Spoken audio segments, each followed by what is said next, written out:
said he's really excited to show me his new way of drinking. Okay, so they only let you get 2 beers at a time, maybe, depending the ballpark. And the worst thing is you get your beer and then you go sit down and it's already gone. So, I've realized by the 3rd or 4th inning, I can collect all my beers for the whole game if I just keep running back, get more beers, bringing them up, have a stash here for the whole thing, get to watch the good innings. Check it out. No one's it's like a gonna give you fridge. that many beers. Trust me, watch.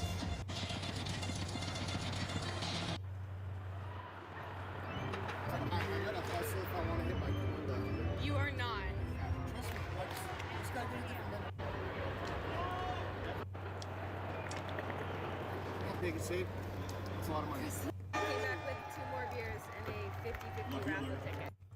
I mean, do you watch that video? No, I'll watch it right now. It's a strange zombies update. Indeed it is. I have to pass on the zombies today, brother, because fuck, It's been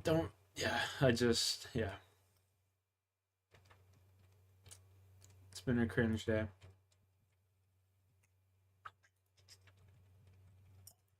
Building this desk, fucking around.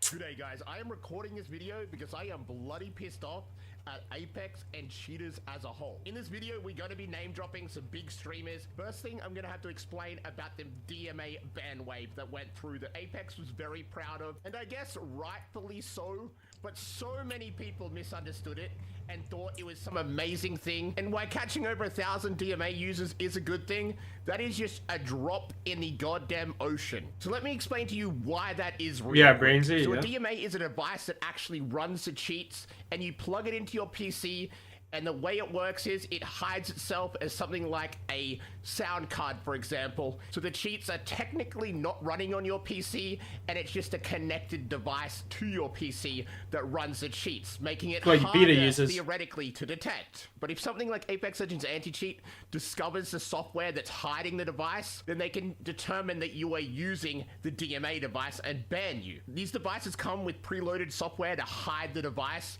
but the whole point of this device in the first place is to make it harder to detect. What's up, So Sean? the next step after getting this device is to pay for custom software to hide your device different to every other device, which almost all of them do because it adds that extra layer of protection. Because New if other devs. people have your software and they're using rage hacks on the game, then the developer is much more likely to catch them. But if they have their own software, they're almost never going to get detected. That's why Apex only caught 1,000 of the DMA users when there's probably 10 times that at the very minimum. Back to But school in that tomorrow? 1,000 Nice. of stupid DMA users that Vita, Rogue, everyone. Oh yeah.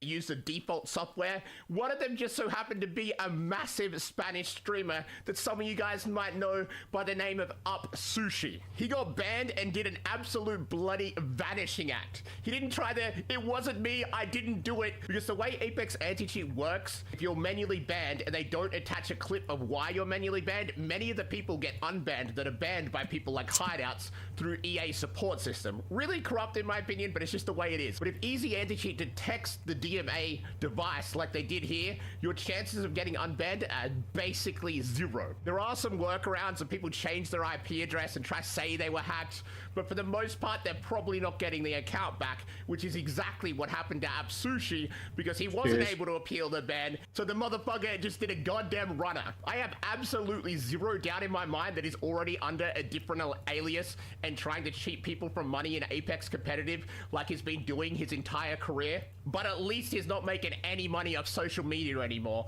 If he streams on Twitch or YouTube, it's going to be an absolute shit show because the people that did support him were completely oblivious to him being a scumbag cheater, so there ain't no hope for him coming back, especially since he just went silent. Like, that's just a dead giveaway he's guilty. The funny thing is here, a bunch of pro players and content creators came out to absolutely crap on this cheater, like Sweet Dreams, Imperial Hal, but when the same person that tweeted about Up Sushi being banned tweeted out about Brainsy, it was met by radio silence by the goddamn pro players and content creators everywhere. Just give me a minute there, Not a single Sean. one came out of the woodworks to crap on Brainsy. Now, in the past, you might have heard that name because he's had several sus clips and cheating allegations going around for the longest time. His time on Apex has been absolutely plagued by every one of his fucking teammates in the past getting A, banned for cheating or being a known cheater. So it's no shit that this guy was also cheating at some point in Apex Legends. But you might have heard of him a lot more recently because he's been playing with all the pro players and content creators in the ranked grind for the last few seasons. Now let's jump right into the details of this exposing of Brainsy. So this screenshot here is what started it all. You can see Brainsy in a Discord, which a bunch of Oh, these are the people cheater whacked out Discord. here. And on the minimap, you can see they're streaming the minimap in Discord, which isn't a normal minimap because it shows where every single person in the lobby is. Now you might be asking, who the hell is in this game? If you zoom in, you can see Brainsy himself and the red triangle exactly where he is. Jelly and his FPS, teammates. Sauce God. Now you might be wondering, who are Brainsy's teammates here?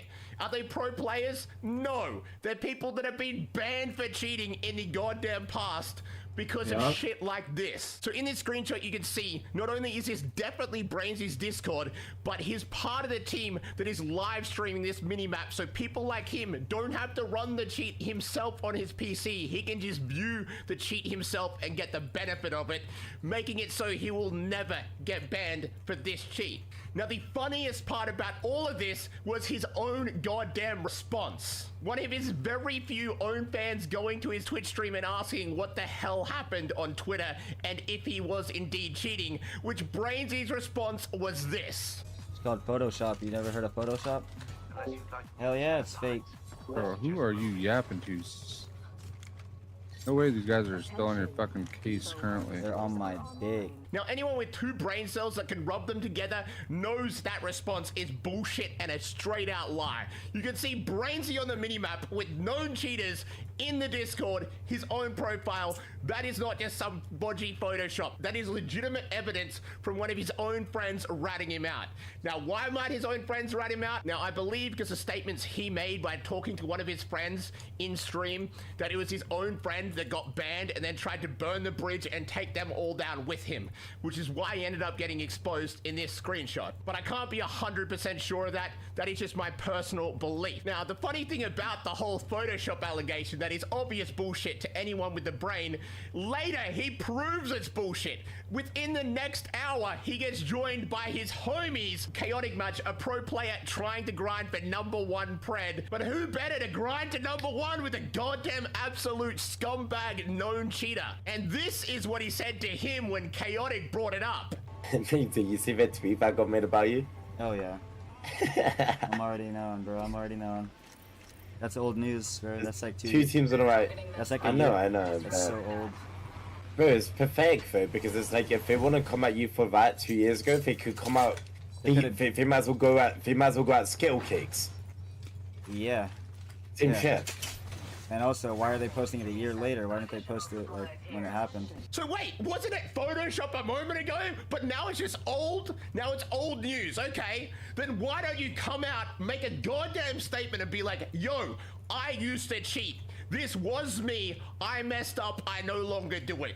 Why the hell would you not do that? Instead, you change your argument, you change your defense, which just makes you look worse. You lie to your own fan, and then you either tell the truth to Chaotic or you lie to him too.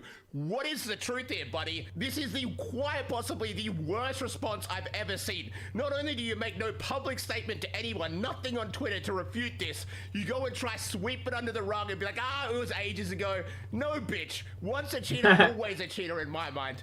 Just like Dr. Lupo, back in the day, zimming all the way back in Destiny 1. But now he's a good guy after Fortnite, being friends with Ninja, just to fucking cheat in a goddamn charity tournament a few years later. Now, in all likelihood, there's a very good chance that Brainsy has given up on the cheater ways and is now innocent. But his horrible response to the situation makes me think otherwise. Like, how the hell are we supposed to believe a rat that can't be honest to anyone?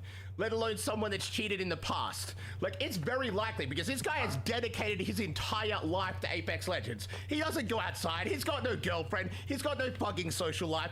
He plays 24/7 Apex Legends ranked, which is fair enough. Whatever. That's his own prerogative. That's what he wants to do. And I have absolutely no doubt that he's got very good at Apex in that time frame to the point he might not need the cheats anymore. But if that is really the case, the correct response to this is A, don't lie about it. B, be upfront with absolutely everybody. Come out, be like, this is what I did. These were the people in the Discord. They're cheating, but I am no longer friends with them or part of that community. That would 100% be the way to go about this. But I don't think he wants to put anyone in that Discord under the bridge, because you know what will happen? They will come out with way more receipts of this guy being a cheater. I don't think he'll go to that level. I don't think he'll rat out anyone in this Discord. Even if he comes out and makes a statement, which he'll have absolutely no choice but to do after I make this video, I don't think he's gonna rat out a single person that's part of that Discord. He'll be worried about what else will come out about him. I'm sure they got a lot more dirt than this screenshot. I think it's an absolute bloody shame that people like Rogue and Chaotic Much play with this guy. He's clearly a rat and a fucking snake. I have no respect at all for any goddamn cheater, but especially the ones that can't be honest about it. And another thing that's been pissing me off in Apex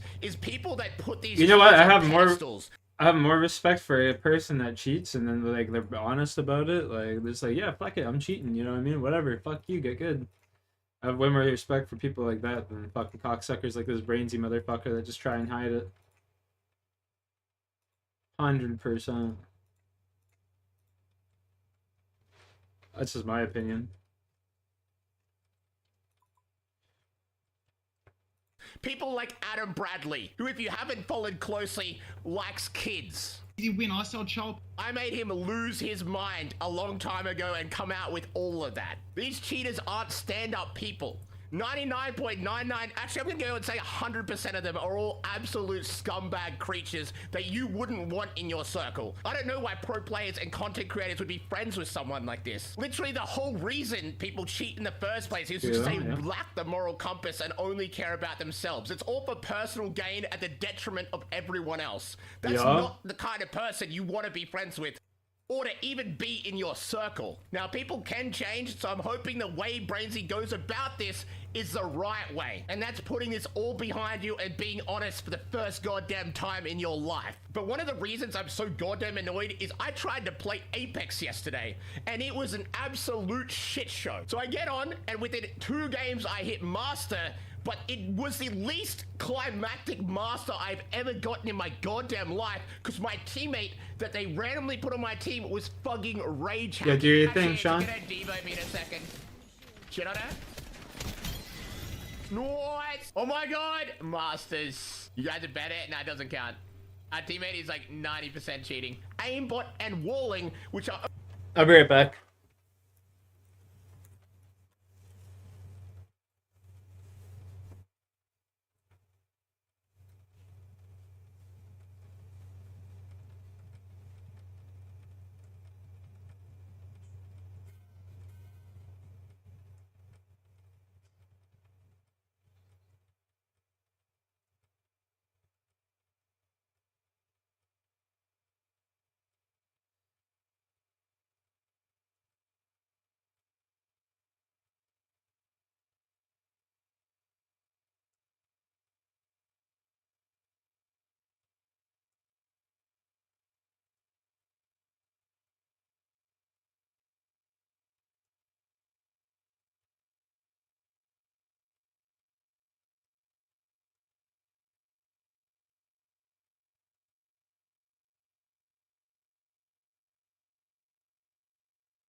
Hello, everyone, and Jack. Hope you're doing well and having a great day. Deanna, what's up? Only Hope found you're doing out well. for sure the game afterwards because he killed me. 1 HP on 1. It could have been lucky that the guy was perfectly in his pre-aim when he peeked over. He's gonna know exactly where this guy is, right? Yup. He's cheating. Oh, he's cheating. Yeah, he's blatantly walling, bro. He had that guy locked in. Oh, the pre-fire. And then after that cheater killed me, I died to another cheater. And after that cheater killed me, we got DDoSed multiple times, and we couldn't work out what the hell was going on. Oh, this server, bro. Holy fuck. Wow, we're getting DDoS. DDoS heaps. Later, we figured out exactly why the server was getting DDoSed. And that's because a group of 3 rage hackers, bro, I don't trust this champion squad, using the same cheats developed by Destroyer 2009 that Adam Bradley and co use. They were just running around rage hacking the lobby to the point where you couldn't spectate them or your PC crashed. Now I know why that game got DDoSed. It was because of this team. He's killing himself. He doesn't want to die to the cheaters. Respectable. Oh yeah, my game's gonna crash. They crashed my game. It's crazy. So instead of dying to these cheaters, people were trying to crash the server to not only kill the cheaters to Storm, which actually, funny enough, did work. It did DC the cheaters and they ended up dying to Storm. He's on the staircase, I think. He should be weak. Nice. Good elimination. Oh my god, are they DDoSing? Oh yeah, they might be DDoSing. Wait, I'm still in. You're just DC'd. Oh, So you might be able to get back in then. But I guess they were trying to make them go to a different server just so they could play the game. Like, it's a bloody meme just how out of control Apex is at this point. You have people running around crashing the entire lobby's PCs on a broken ass game using the craziest cheats that aren't getting detected. And then not only that, but you have the main anti-cheat developers account doing the goddamn same thing. Months ago, you guys might have seen that Imperial Hal and Rogue got their accounts hacked by a cheater who ran around aimbotting everyone with their accounts. Oh my god. Holy fuck, his R5 is crazy. How aren't you like that? Oh, did you get banned? He just DC'd? Did they get banned? You think Apex would fix that exploit after such a major drama, but no! It's goddamn Hideout's account now that's been grabbed and running around and being used by a cheater. Dude, Hideouts, that's hilarious. That's that's the guy in charge of banning people, for fuck's sakes.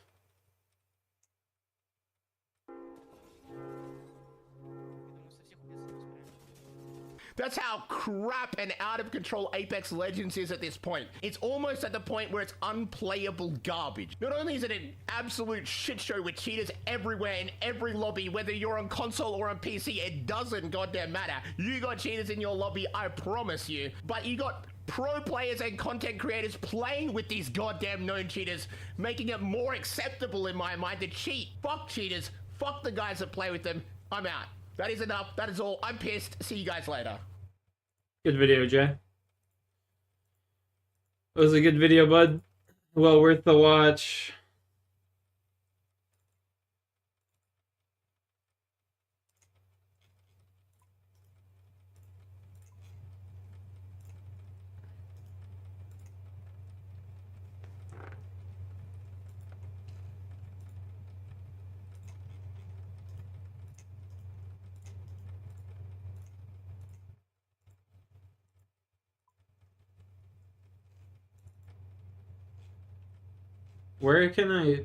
Where's like the best?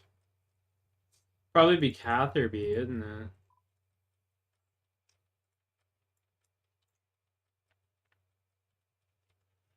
Right, Catherby might be the spot.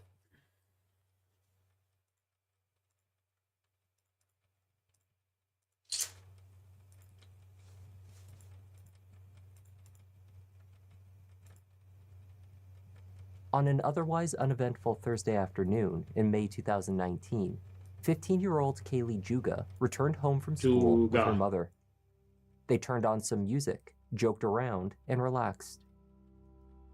Minutes later, a hooded figure dressed all in black entered the house undetected through the open garage door.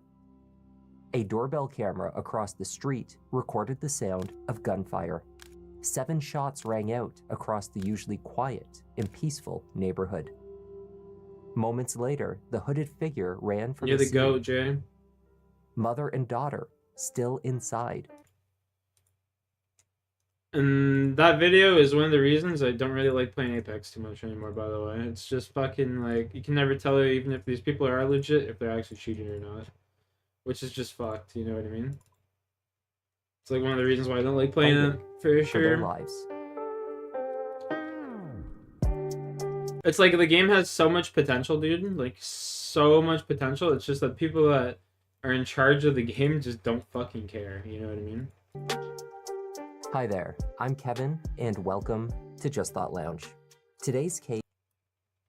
That's why, another reason, I just stopped playing for the win, and if I get, like, top 5, that's a win for me, you know what I mean? If I can get top 5, that's a fucking dub in my books, bud.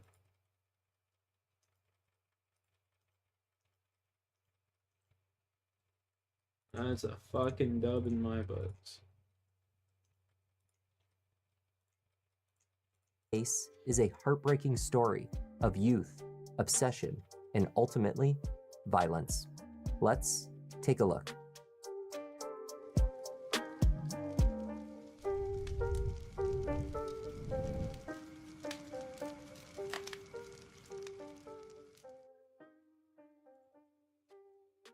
At just before 2 p.m. on Thursday. Makes me wonder about your buddy Scrapper now.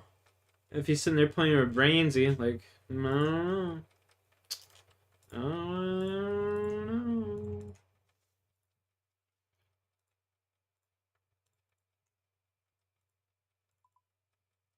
know. May 9th, 2019, Stephanie Juga left her home in Kenosha, Wisconsin to collect her 15-year-old daughter Kaylee from school.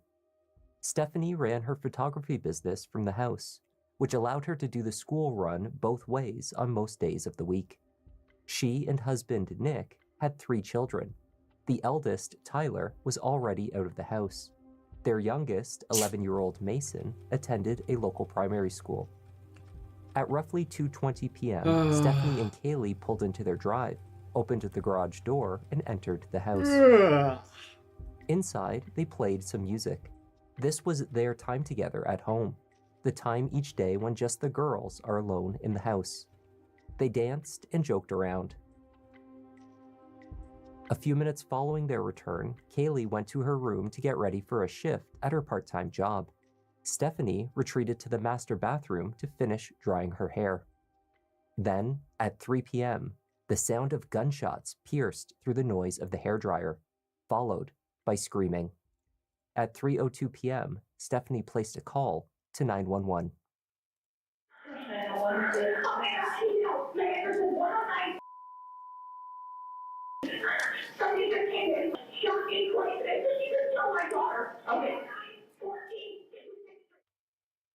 Locked in the master suite, Stephanie was unaware of the severity of Kaylee's injuries.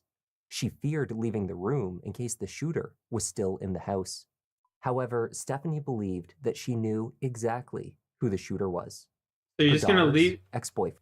So you're just gonna leave your fucking daughter out there to die? That's crazy, bro. That's crazy shit right there. I'm not gonna lie. So you're just gonna leave your daughter out there to die? Like, you're not gonna go look on her, check on her, no nothing. Like, that's crazy. That's just crazy to me.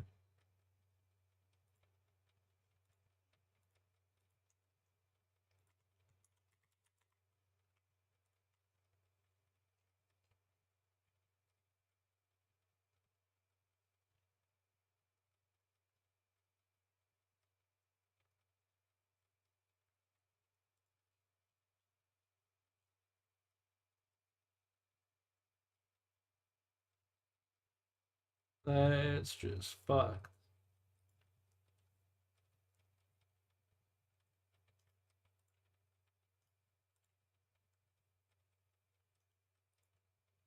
For real, L parent? Yo, dude, seriously, I'd be fucking running and checking on my dad. I don't give a fuck. If I die, I die. I'd be trying to save her. You know what I mean? Like that's crazy to me. I can't comprehend that. That's fucked up. Right. Oh my God, is that her ex-boyfriend? Yeah, yeah. Do you know where he is? No, I don't. It's a new monthly forward. Okay, how old are you?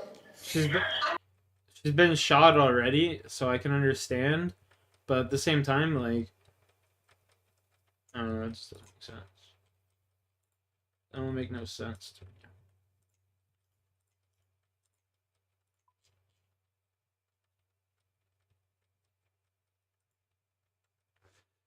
Yo, how you doing, Ghost? You're the GOAT? You're the GOAT, Jay.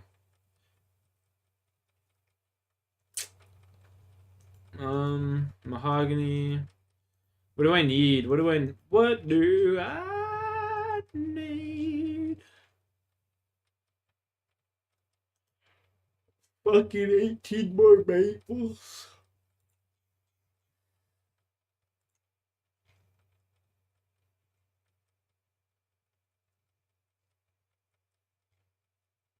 That's it. 39.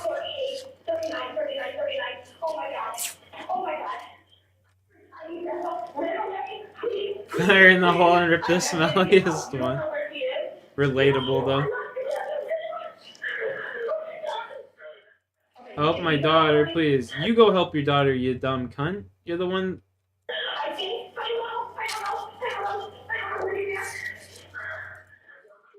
Stephanie could not say for certain, though police would later learn that the shooter had fled the house before the call to 911 was placed.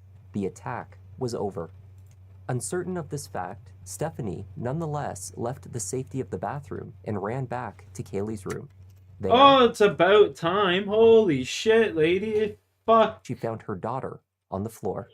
Okay, where's your daughter? She's at the bedroom?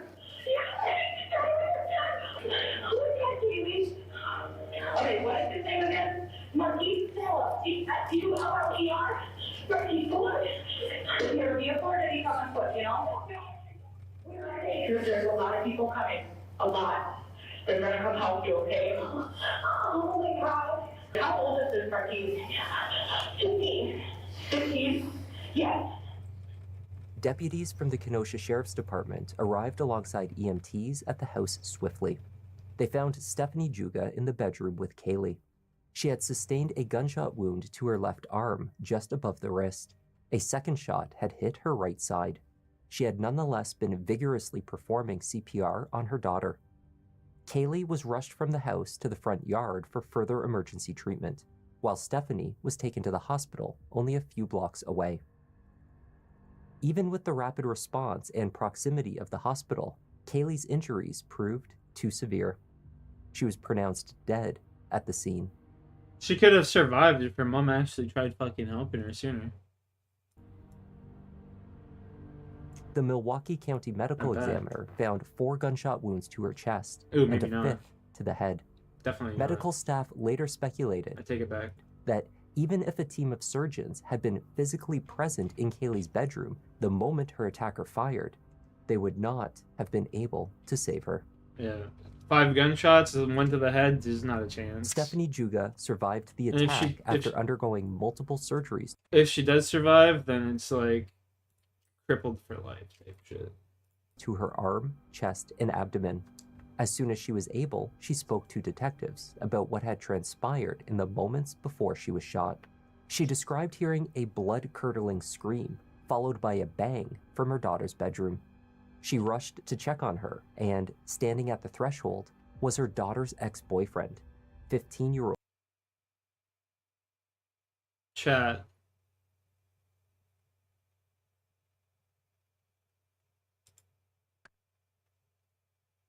I'm not saying nothing.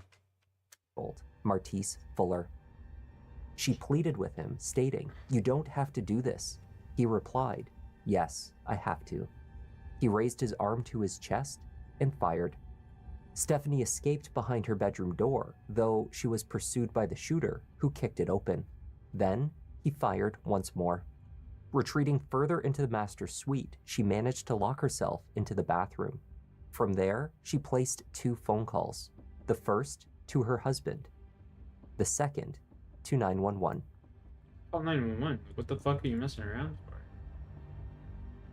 In the house, investigators at first discovered 6 shell casings. Later, they realized that there had to have been 7 shots, and the final casing was located underneath of a console table at the bottom of the stairs. There were droplets of blood along the stairway, as well as 1 projectile. At the landing at the top of the stairs, outside of the bedrooms, debris from destroyed furniture became part of the crime scene after law enforcement blew open a locked bedroom door to ensure that the shooter was not hiding inside. He was not. Martise Fuller, if he was the shooter, had fled the scene before they arrived. In Kaylee's room, a cluster of casings in front of the mirror, having fallen into the carpet, suggested that this is where the shooter had fired. The downward trajectory of the shots led investigators to pull up a portion of the carpet where Kaylee was found, revealing a projectile lodged in the floorboard. They believed that the final shot had been delivered at close range, with the shooter standing directly above her. On the sidewalk between the Juga House and Horizon Park, investigators spotted a single bullet, the exact kind used in the shooting. They speculated that it had been dropped accidentally, likely on the way to commit the murder.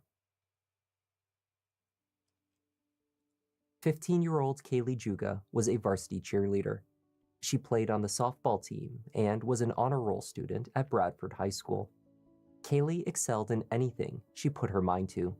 She had a zest for life and was passionate about music and dance. In their grief, friends and family members unfailingly mentioned Kaylee's contagious laughter. She was known to start a joke, descend into uncontrollable giggles, and have everyone in tears without... Bro, I swear to God, someone would ever do this to my kid, I'd just fucking beat them to death.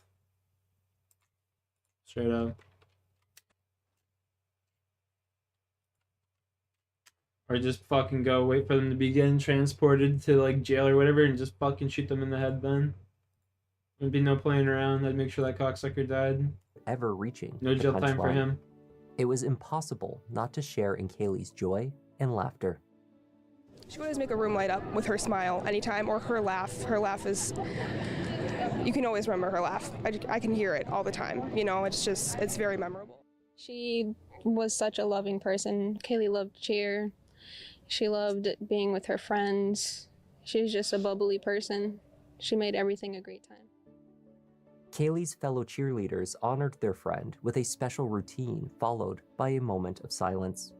The memorial was initially blocked by the local school board, who claimed that, for legal reasons, they could not proceed. It seemed that 2 students under their authority were involved, Kaylee and Martise, and they could not be seen favoring one side. What? My wife was shot, trying to give CPR to my daughter who was murdered. And they can't do a moment of silence or a 5-minute cheer? Ridiculous. In the face of overwhelming disgust at the decision, they altered course, and the memorial went forward. I'm glad this was able to happen, and I'm glad. That's crazy. This world is so fucked, bro. Like, how are you not gonna allow to have a memorial? Like, what? Glad to see that everyone came out for Kaylee, and that I love her, and that I'll always miss her.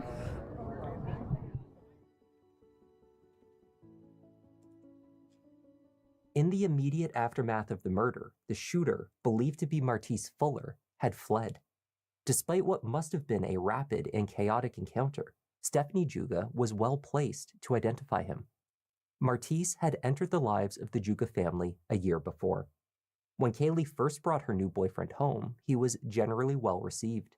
Stephanie recalled believing he was a good kid, an athlete with plans for college and a stable future. Martise played basketball and was the quarterback for the football team, while Kaylee joined the cheer squad. They made for a picture-perfect young couple. Over the next 10 months, Martise would have dinner at the Juga household 2 to 3 times a week. He stayed into the evenings to watch movies with the family. He attended Kaylee's little brother Mason's football games and even spent major holidays, including Christmas Day, at the Juga home. But as time went on, the relationship between the young teens developed an unhealthy dynamic. It seemed that Martise wanted to be in contact with Kaylee constantly. She would keep him on a video call while at home, even when doing homework, watching TV, or messaging other friends.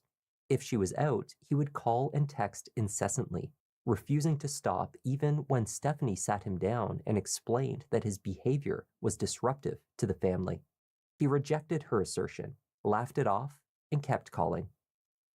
The fucking retard. Meanwhile, the teenage rumor mill was churning on social media. Accusations that Martise was spending time with another girl found their way to Kaylee, and it seems he responded by launching similar accusations at her.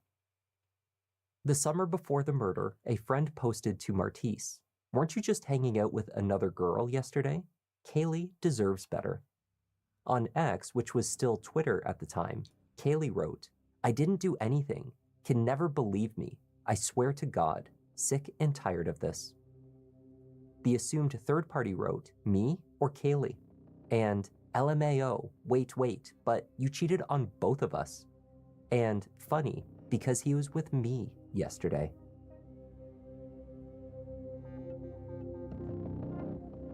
At school, Martise's controlling behavior escalated.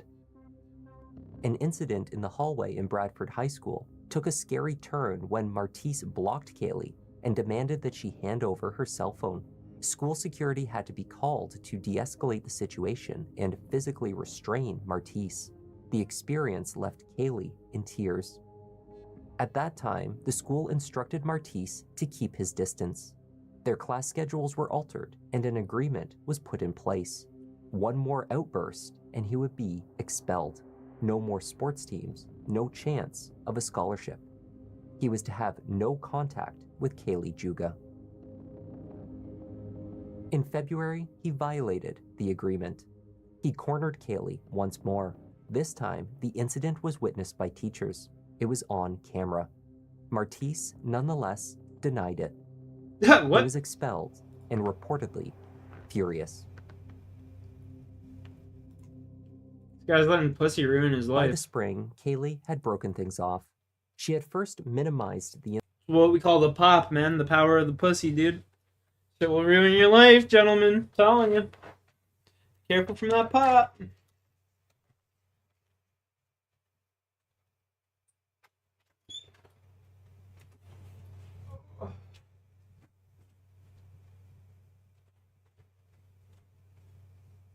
Thank you for helping with that desk.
Good, thank you.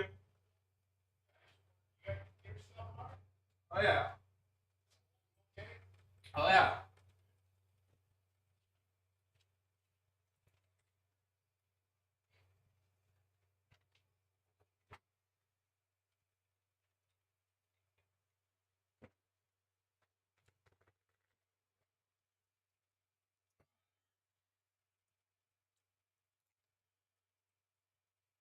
Incidents at the school, not wishing to get her boyfriend into further trouble. But after the expulsion, Kaylee had had enough, posting about someone assumed to be Martise taking advantage of her. Start having respect for yourself and don't let that happen, she wrote. Her ex-boyfriend responded by stalking her every move. On Twitter, she posted, "Keep lurking, baby." He was spotted walking back and forth outside of the Juga house in the afternoons. Other times, he lurked outside at night, secretly, looking towards Kaylee's bedroom window while the family slept. And his phone calls continued, so Kaylee blocked his number. Martise began calling her from friends' phones. Sometimes he would have them speak with her briefly before handing the phone to him. Kaylee began blocking those numbers as well. Went out with All girlfriends. she needs to do is just get a new fucking number. It's $20. They agreed not to post selfies online, giving away their locations. And they never shared their plans on social media, for fear that Martise would see it and turn up uninvited. At the age of 15, Kaylee was forced to resign from her first job at a local laundromat because she felt unsafe being alone at work. The owner of the business had made concessions for his young employee. Martise's phone number was blocked from the business phone line, and Kaylee was allowed to keep the doors locked when working alone, unlocking the entrance only as customers approached and knocked to be let in.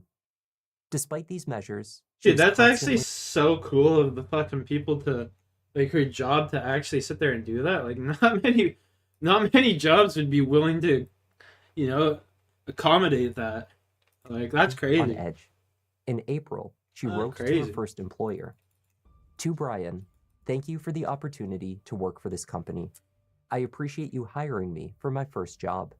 Unfortunately, due to the situation that has been going on in my personal life, for my safety, I will need to look for a job with multiple people around and where he will not know where I work."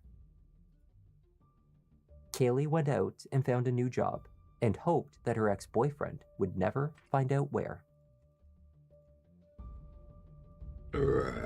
Immediately after the shooting, Kenosha police launched a manhunt for the 15-year-old suspect. They found that he had not been living at his mother's house for weeks, instead bouncing from one friend's home to another, crashing on couches where he could. When law enforcement tracked down his mother, Elise Fuller, she told them that her son could not be the shooter because he had been at her home from noon to 3 p.m. that afternoon, the time period directly overlapping with the murder. Yeah, sounds like some named bullshit. Alexis, however, offered another version of events. She told police that Martise had been at her house the night before. She had given him a ride to another friend's home at 1 p.m. that day, just 10 blocks away from the Juga household. Martise then asked to be picked up at roughly the same location at 3:30. When Alexis did so, he was wearing the same clothes, but now his white trainers were extremely dirty. And he seemed visibly upset. The next morning, Kenosha police received a call from Martise's cousin, Anshanice Andrews, who lived in Racine. She told them that, to her surprise, her young cousin turned up at her home at around 9 p.m. the night before. She allowed him to stay for a few hours to see family, but when he did not leave, she turned him in. You know what you gotta do. You can't keep waiting. You can't keep standing around here. I know you want to see your family and everything, but the time is almost up. Anything could happen to you at this point. He really didn't want to speak on the situation. I was just trying to calm him down and just trying to figure out what was going on in your mind that you did something like that. Because I know my cousin, he's 15 years old. He is not that type of person. I wouldn't wish this on nobody, and I feel like how I am with both sides of the family. I wouldn't want my 16-year-old daughter getting shot and killed in her own home, and my 15-year-old cousin might get sentenced for life. So right now, it's just, my head is everywhere. At first, Anshanice Yo, told that chick got a good head on her shoulders because she knows that kid's going away fucking life. Like, for life. she knows. She knows. police only that she knew that they were looking for her cousin, so she turned him in, but that she did not believe that he was capable of what was alleged. As detectives walked her from the station, they appealed to her as a mother. How would she feel if it had been one of her children? If it had been her 6-year-old son or 4-year-old daughter that had been killed in their home? This brought Anshanice pause. She told them that she had more information to offer. So they went back into the station and sat down again. That is when she told them that her cousin had offered her a full confession the night before. Surveillance footage from the neighborhood on the afternoon of the murder captured a sequence of events that aligned perfectly with the information that Anshanice had already provided to police. At just before 2 p.m., Martise was dropped off by Alexis at his friend's home in the subdivision near to the Juga household. An internal camera captured him by the front door, dressed in dark-washed jeans, a gray hoodie, white sneakers, and carrying a black backpack. He was spotted leaving the house on a bike shortly after. Between his friend's home and the Juga residence, there was a house with a doorbell camera. That camera captured a figure on a bike, wearing a gray hoodie, dark pants, white shoes, and carrying a backpack traveling west in the direction of Kaylee's house. Across from their home is Horizon Park, a largely open green space with a playground, walking trails, and sports fields. It is lined with trees along the roadside. If standing concealed within the tree line, Redeemed the front Toad. of the Juga home would be visible. Can't really smoke inside anymore. Because I got my daughter coming over every other weekend now, so I can have my room danking like a reefer, you know? That being said... I will toke. I will toke.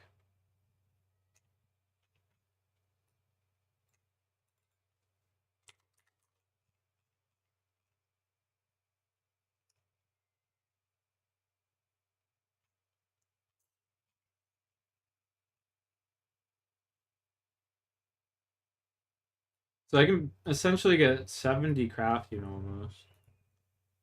I can almost get 70 crafting. But what we're gonna do is we're gonna go kill some bouses. We don't kill bouses.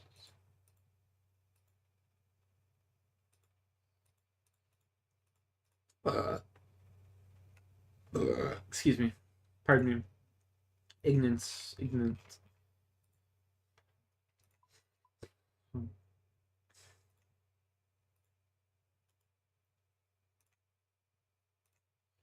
Like a bow, like a bow, like a bow.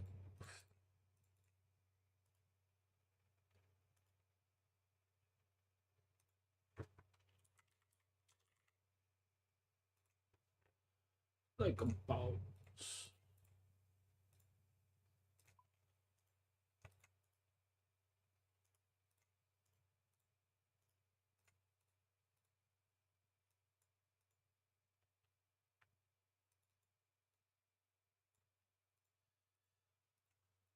I'll be right back. And then I'll, you know, be fried.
Like a boss, like a boss, like a boss, like a boss.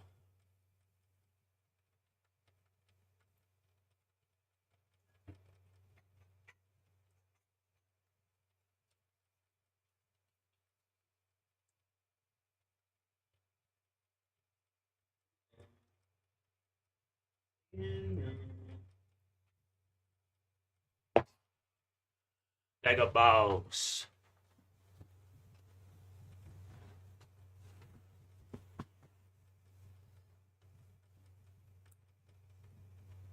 Redeem the tokage.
Woo!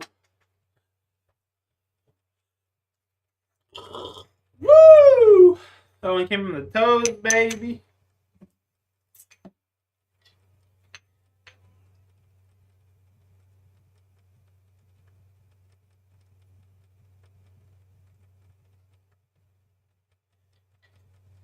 Look at that, baby. I love this nice white dusk.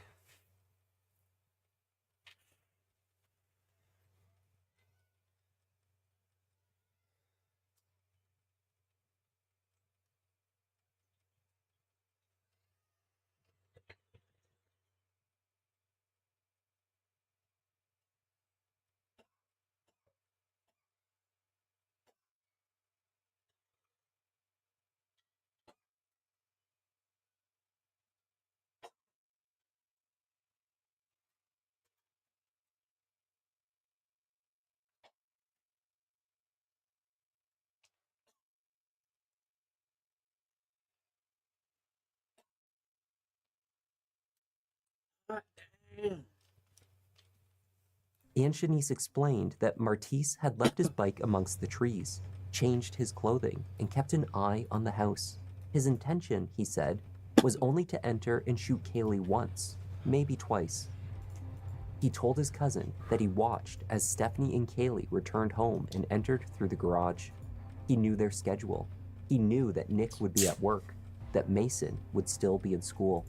From another camera across the street, a figure, now dressed all in black and without a backpack, though still wearing white shoes, approached the house. They stayed close to the walls of the neighboring homes and moved directly underneath a camera positioned in the corner of the Juga's garage before entering through the open door.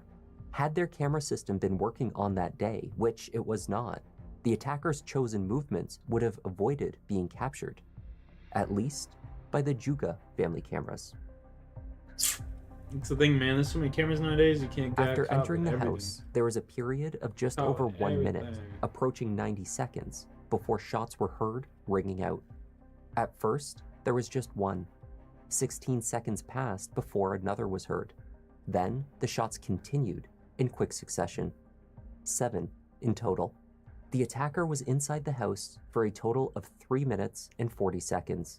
Then, they were captured running from the garage and sprinting back down the street in the direction they came, towards Horizon Park. The same 151 nasty kc. doorbell camera that had captured the hooded figure riding leisurely towards the park an hour earlier, taking roughly 8 seconds to pass by, now also showed them returning. The rider was moving much faster and passed the home in only 2 seconds this time, traveling in the opposite direction.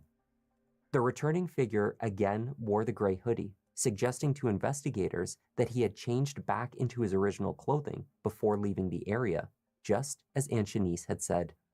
The trip back was recorded at 3:04 p.m., 2 minutes after Stephanie managed to place the call to 911.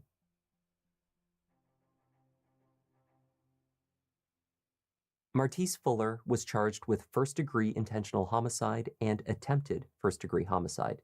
He was scheduled to go to trial in February 2020. Before he did so, he managed to get into further trouble.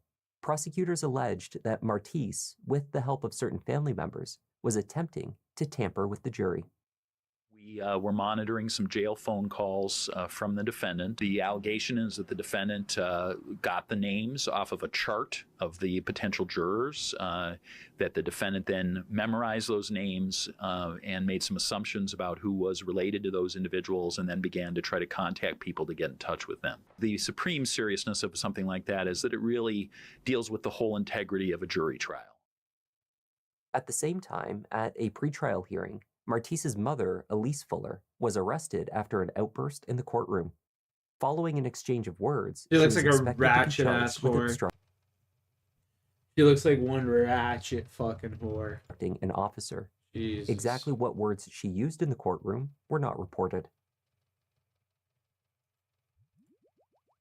The murder trial eventually commenced in May. On May 9th of 2019, the unimaginable happened to the Juga family.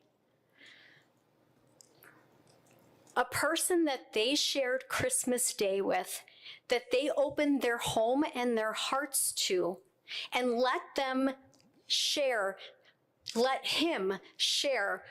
time with their precious daughter, took her life. And he looked at Stephanie Juga in the face after all their time together and tried to take her life too. And when she tried to reason with him, he told her, "Yes, I do," and shot her twice. Between March and May of 2019, Martise Fuller's life was in chaos. He had been expelled from Bradford High School, unable How do you defend against to play this? football, and ultimately, due to a fight with his family, he found himself homeless. He was transient. He didn't have a cell phone that had a cellular connection. He was forced to rely on using Wi-Fi when he could have internet at various locations. He found himself begging, relying on friends for rides because he was 15. He couldn't drive, he didn't have a car. During this time period, Wonder why he got kicked out. Martise was frequently frantic. He was overwhelmed. He was a 15-year-old child trying to survive. The prosecution told their case through a story of two timelines. The first was Kaylee's reality, her attempts to get out of a toxic relationship and keep herself safe. The second was Martise's timeline, in which he grew progressively more angry over his loss of control, first over Kaylee and then over his own circumstances. This progression led to a series of decisions in the week before the murder. First, he spoke with multiple friends about acquiring a gun and ammunition. Ultimately, he obtained both. He was photographed posing with his newly acquired handgun 7 days before he decided to use it. He showed the gun to friends. He bragged about it. 3 days before, he told a friend that Kaylee had ruined his life and that he wanted to kill her. 2 days before, he searched her Facebook page, trying to locate her. He also took a bike from one friend and then stashed it at another's home, at the location only blocks from the Juga house. He began staking out the street during the day and night, staring at her bedroom window. On May 9th, the day of the murder, Martise reached out to his friend, Desiree, asking her to do that hit with him. She knew what he meant. He had mentioned it twice earlier in the week. He wanted Kaylee dead. Did he make any suggestions about what he wanted to do to his ex-girlfriend? Yes. What did he say? That he wanted to kill her. What did you say to that? I listened. And do you remember what his message to you was? To do the hit with him. What did you understand that to mean?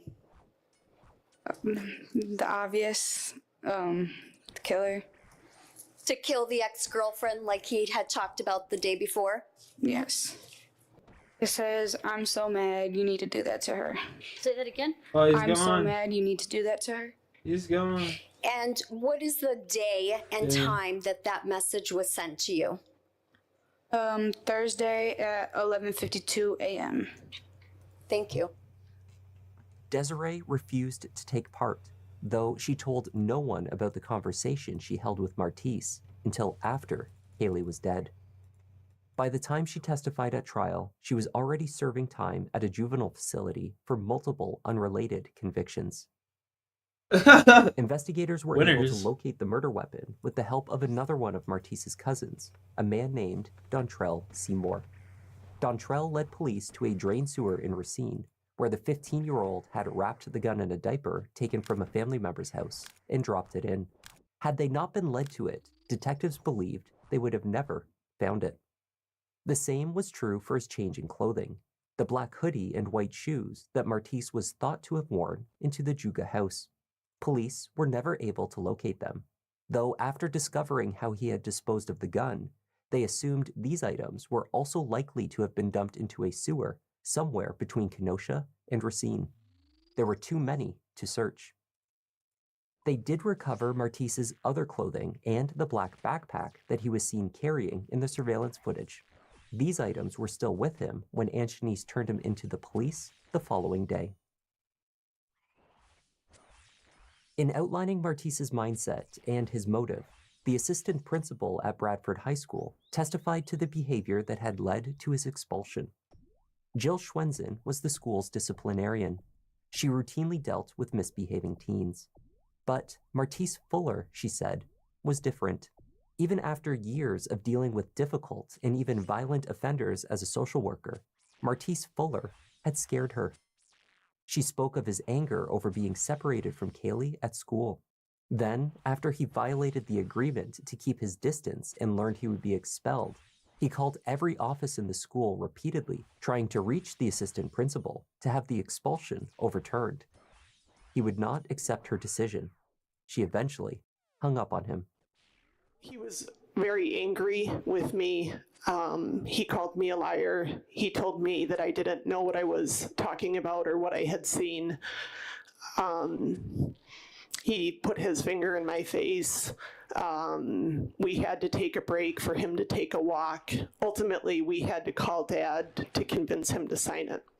Did his father come, or did he just talk to him over the phone? He spoke to him over the phone. I had told both students that I was going to split them up. They had several classes together, and Martise did not want that to happen. And there was a day during his suspension that he was calling every office in the school building, trying to get to me so he could convince me not to change their schedules. Students are usually not very happy with me when they meet with me because it's my job to do discipline. However, this was an extreme case for me. I was scared. You were scared of Martise? Yes. I explained to him that this is what was going to happen. He kept trying to tell me that that's not what Kaylee wanted, that that's not what he wanted, that it wasn't as bad as what I thought. I ultimately had to hang up the phone on him because he would not stop talking. Martise's defense team tried where they could to poke holes into what seemed like an airtight case of his guilt. One suggestion was that Stephanie Juga, in the chaos and trauma of the attack, had misidentified her daughter's ex-boyfriend as the killer. Because of the ongoing conflict between him and the family, it would have been natural to assume it was Martise that she had encountered outside her daughter's room, even if it had been a complete stranger, they argued. After this identification was made, investigators had not explored any other suspects. Stephanie Juga's testimony, however, was compelling and did not leave much room for doubt.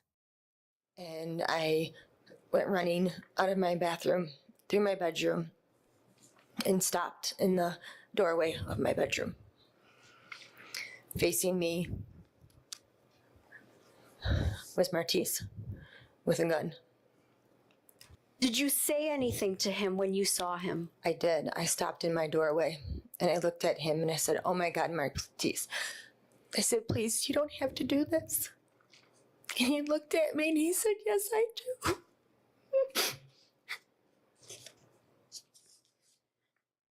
Stephanie explained how she tried to render aid to Kaylee, but it had been too late. So then I tried to start doing CPR as best as I could. And was that, were you able to do that having been shot in your own wrist? At that moment, it was very painful, but I didn't care. Trying to save her was more important. Did your daughter die as a result of those shots? She did. Yes. Right there on the lawn, or earlier? I think she died in her room.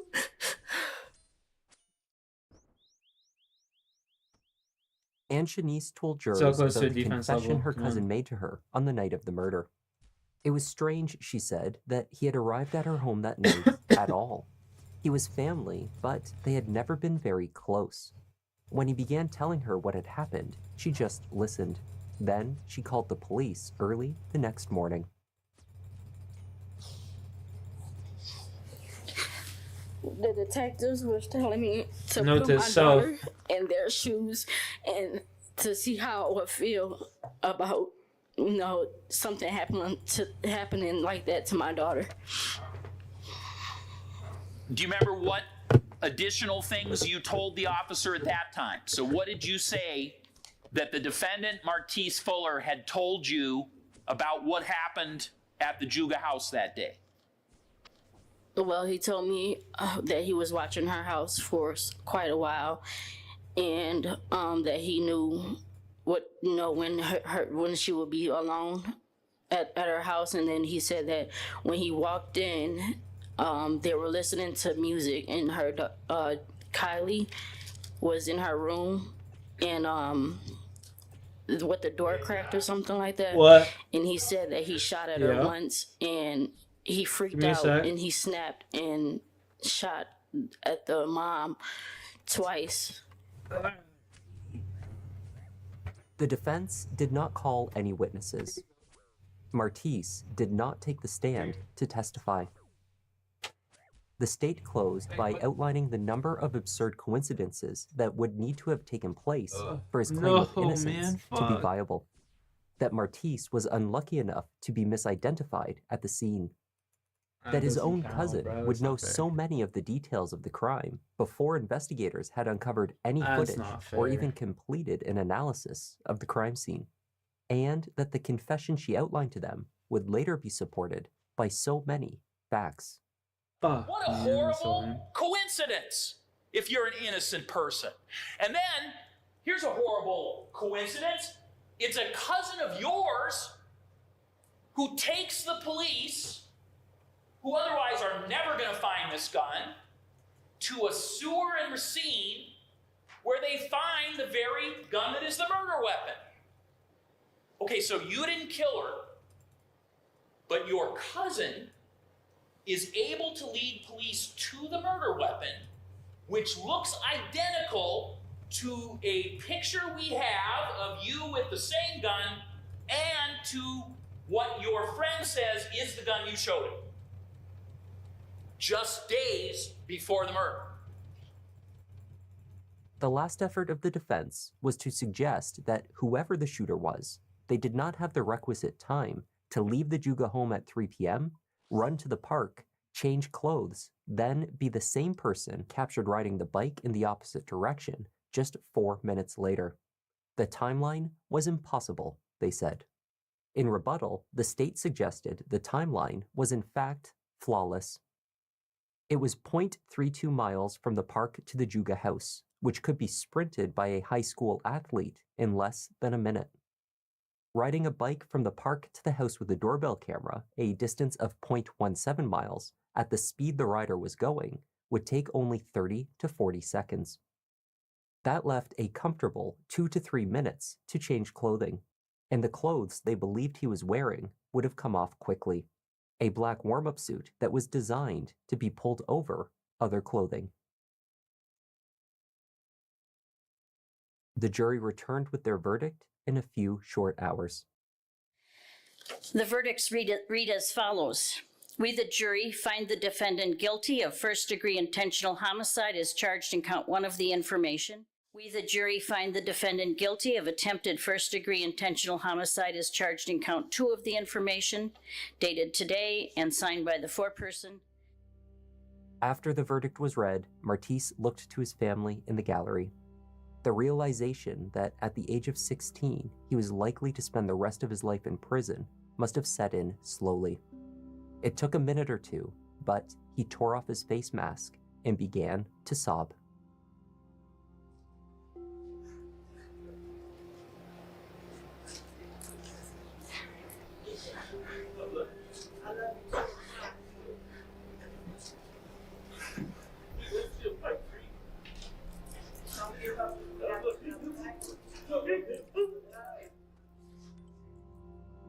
At his sentencing hearing, Martise had his attorney read a prepared statement. He wrote that he was sorry for what had happened to Kaylee, but he was innocent of murder. What? Truthfully, I am sorry about the pain you've all suffered through, but more importantly, the loss of my ex-girlfriend Kaylee that I loved too. So I am sorry. Despite the hatred that is against me, I still am sorry. But I have to continue This is definitely written by a to 16-year-old. stand innocent because I am.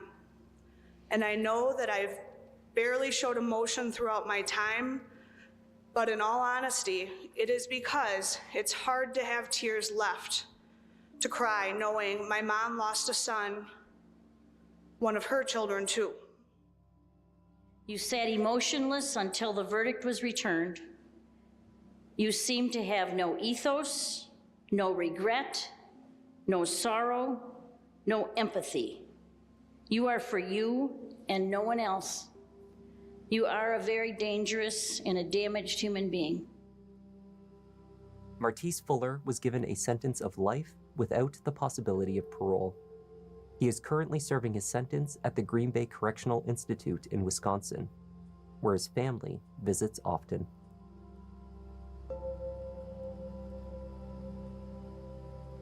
Just over 5 years after her death, on what would have been her 20th birthday, Stephanie spoke about the loss and how much Kaylee is still missed.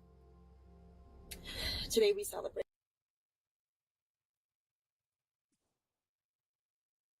Crazy.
Alright, I'm back.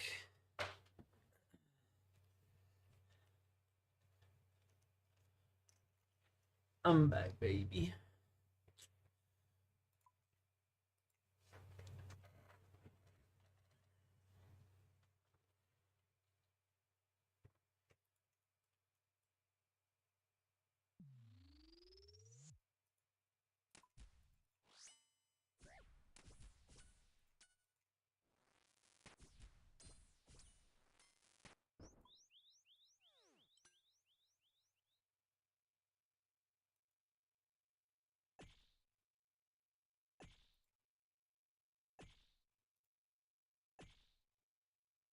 I clicked on teleport. No, it's alright.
Fuck 'em up!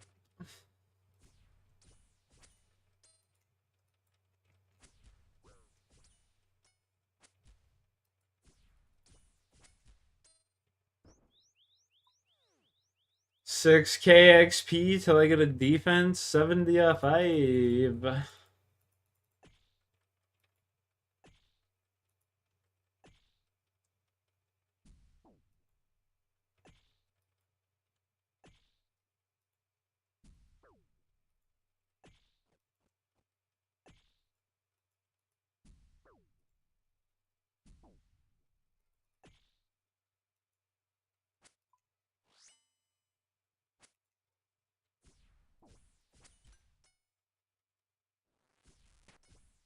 Big damage, big damage.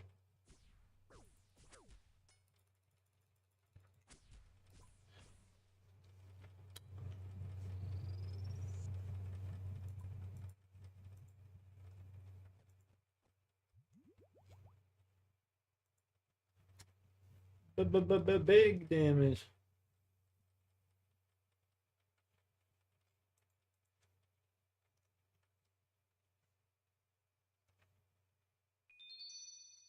You see it, you know, you'll take it.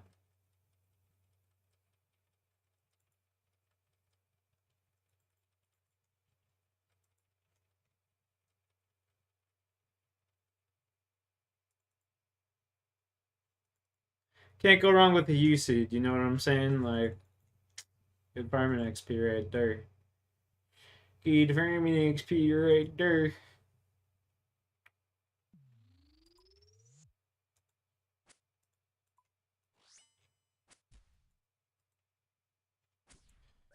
Kind of tempted to go do a Kingdom Divided just so I can start casting Thrallies.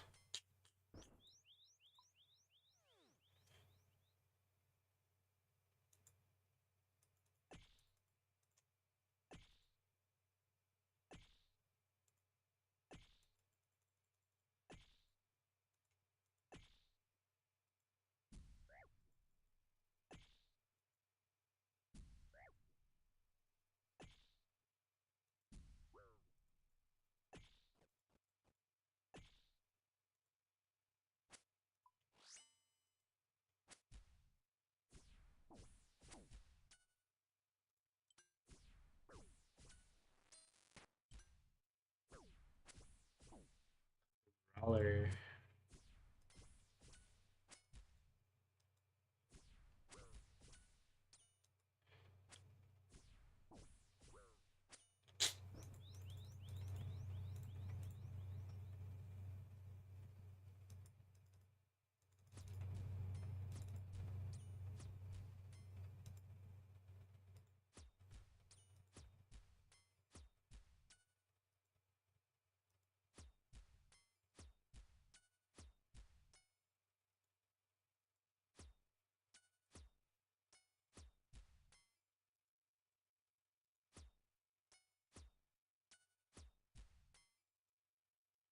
Well, that's pretty cool. Exactly what I wanted to do. Nice fat 00 again.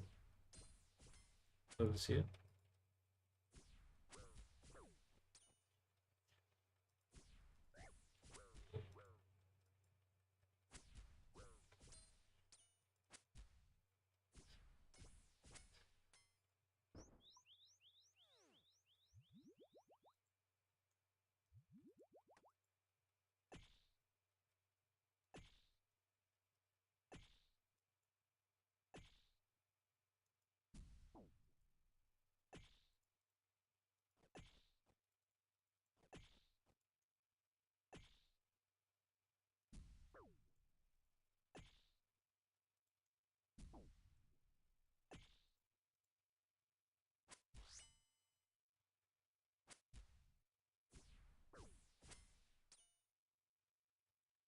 Die, motherfucker, die.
Love how this gives me Hunter XP. Very nice. Can never go wrong with this little bit of extra Hunter XP, you know?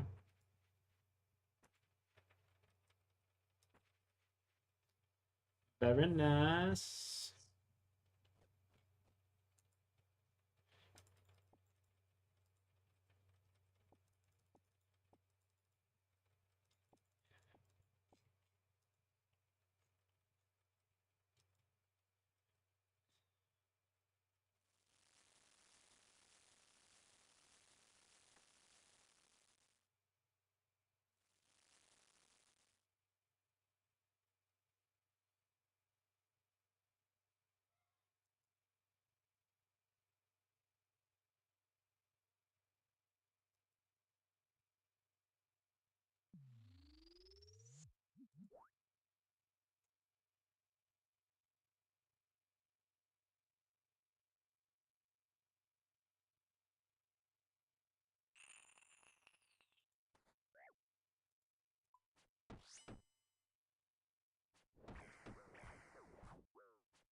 Just marking them.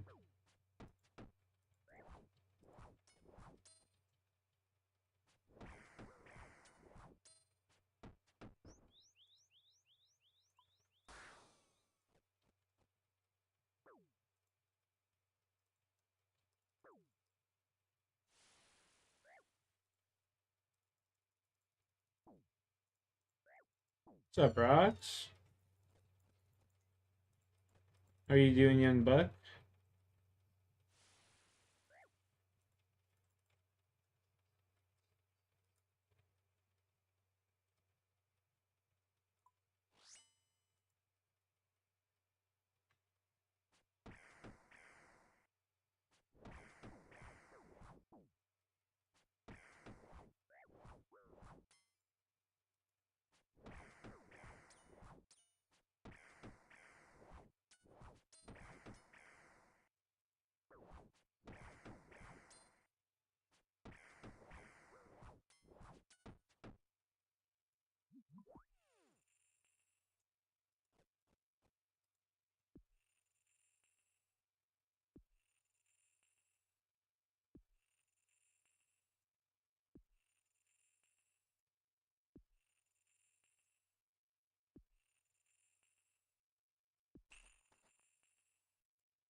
Give me a squeaker.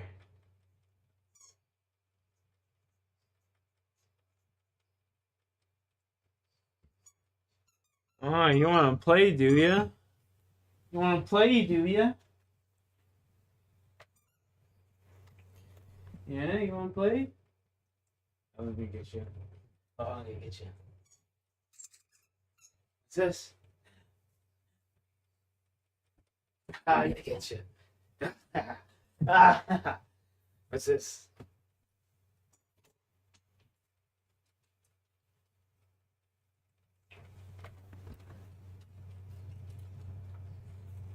Well, alright.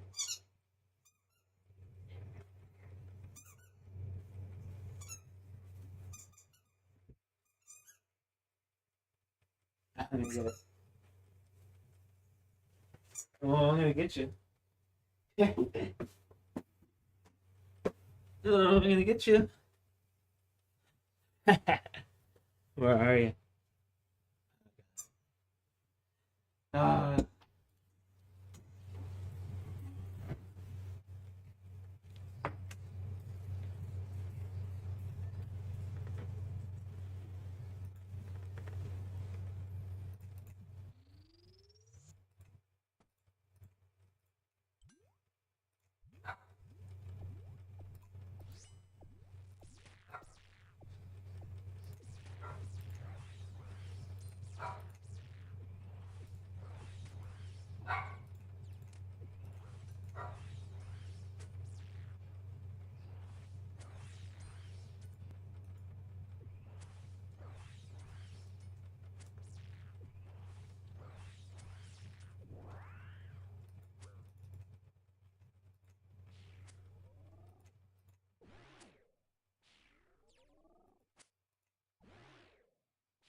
Redeem Jackie Moon.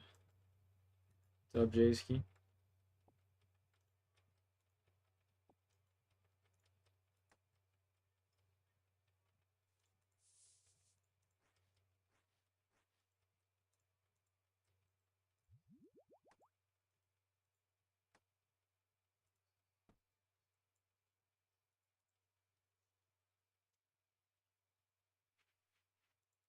New desk today, Jay.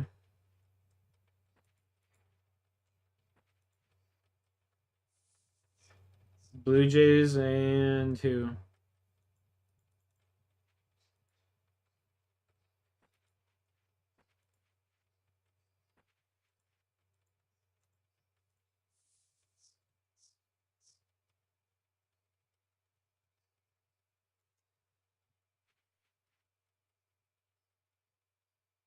Whoever's beating the Dodgers and whoever's beating the Yankees.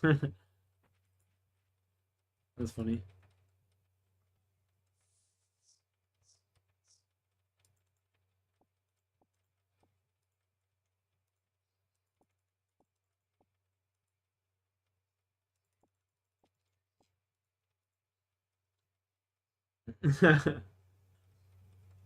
That's comedy.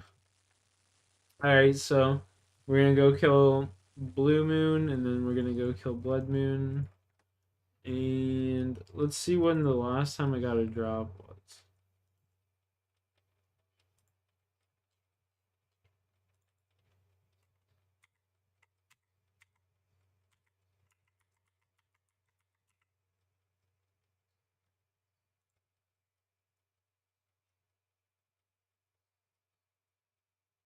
$147. So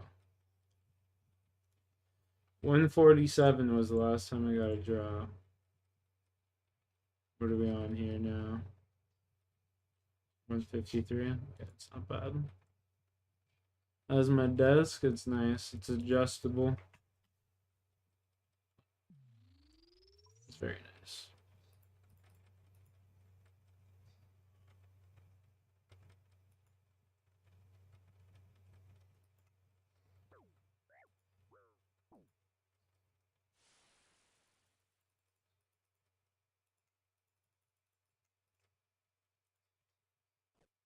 Same height as the last one? No, a little bit short. I didn't have it set up. My chair is pretty short, so.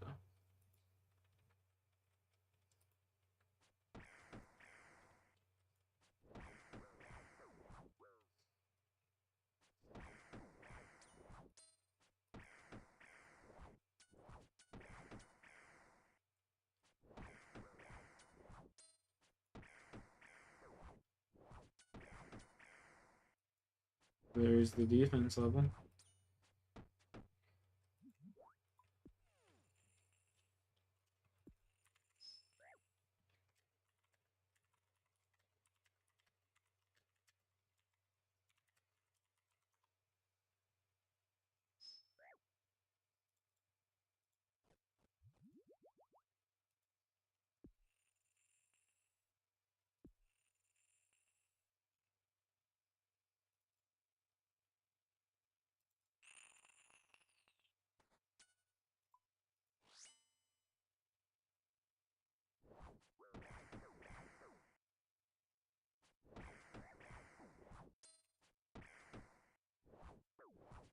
We can go play World 420, boys. Holy shit.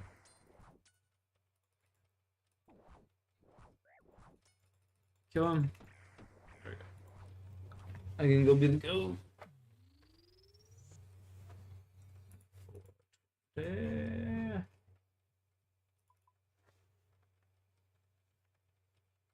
For sure.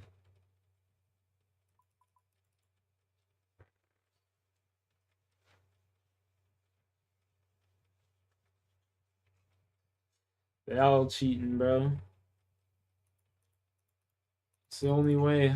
They're not better than me. They gotta be cheating.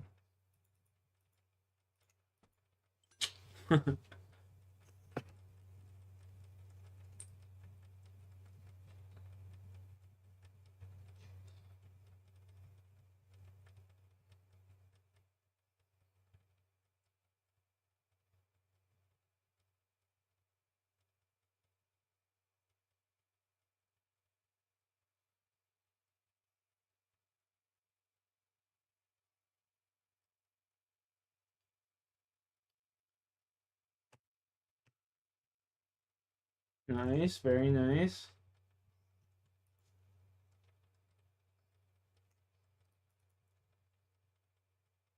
Apex in a nutshell.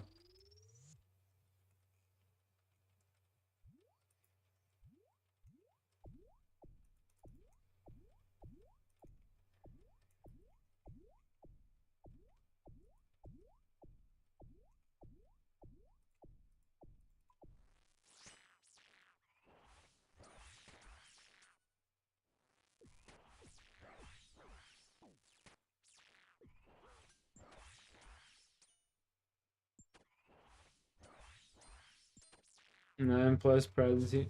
Yeah, on that West Coast cheater servers.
Those Asian names, yeah.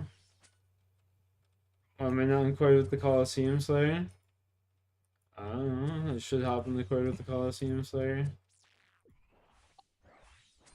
Yo. So who are we dealing with? The Coliseum The Slayer. dart dude.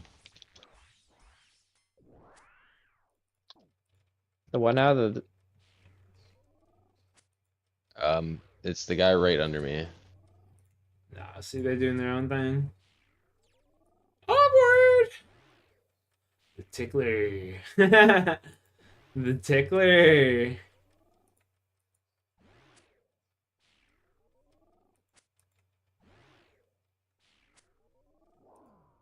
Awkward. Oop. Opa.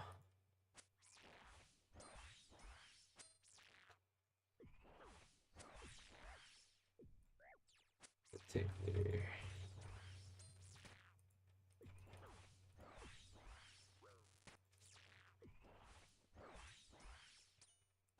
The fucking tickler.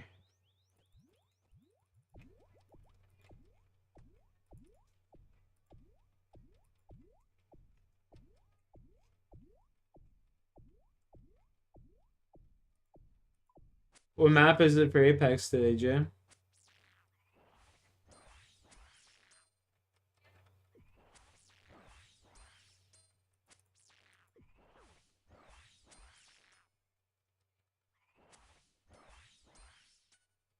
Jackie Broken Moon.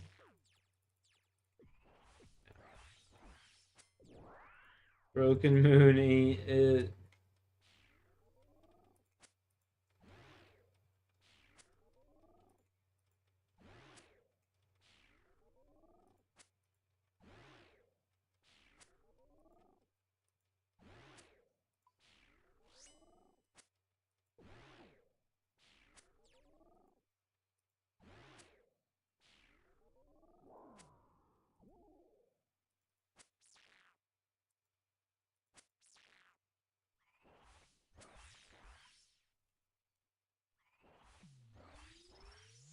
You see red sign the moon and shit? Exactly.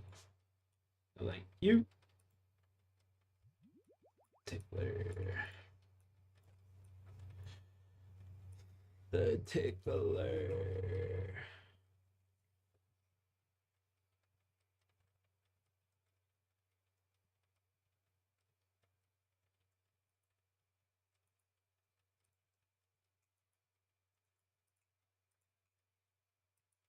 Well, let's see what we get out of this here, just shall we? Diddly squat.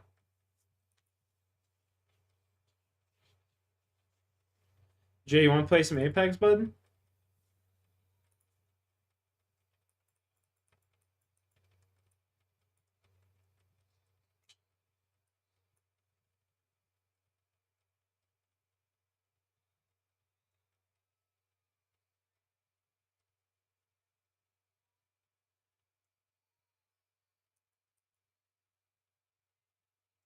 Mr. Weekend Warrior. I'm in my Discord.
What up, bruh? Chilling, what are you saying? Yeah, I'm off like 4 hours of sleep. You better be ready for hard carry mode, bro. 4 hours of sleep. What were you doing? I was up till like 7:30. Playing fucking games? Yeah, I was playing some fucking Diablo 3 and I played Apex at like 3 in the morning till like whatever, 6. This fucking guy. Well, dude, I gained like 500 RP solo queuing, and then I lost it all. So I was like, fuck, I'm so over it. Chasing the RP. I was just fucking gaming, bro. This fucking guy. Yeah, I'm pretty much. you guys. Probably I was in your thing last night, and then I just don't really remember hitting the bed. Oh, you were fucking cooked. You were tired. You're still tired, right now. motherfucker. Yeah, I'm kind of tired right now. I could have slept in another couple hours. I'm definitely going to bed early tonight, though. I'm just trying to stay up, you know? I feel it. No, I'm screaming in your ear. Jay, what the fuck are you doing? Gaming all night. Get a fucking job. I was trying to make it, Mom. I'm trying to make it, Mom. Want to be a #1 Apex streamer. I got my DMA or whatever the fuck it's called. Yeah, I should just get one of those, bro. Like, fuck the Cronus. I'm just gonna jump straight into the hardcore cheats, bro. Just literally have a radar that shows you where everybody is at all times. It's crazy. Yeah, it's not. No, like, literally, it makes sense, because that's how Vita has so much awareness. He's good enough not to have, like, the hardcore aimbot and shit. He just has too much map awareness, you know? Unnatural map awareness. You gotta think, you have that awareness, you can go craft your teammates wherever safe every single time, like, never run into those teams that are just jacking off and no-name POIs and shit. Just jerking each other off and they know names.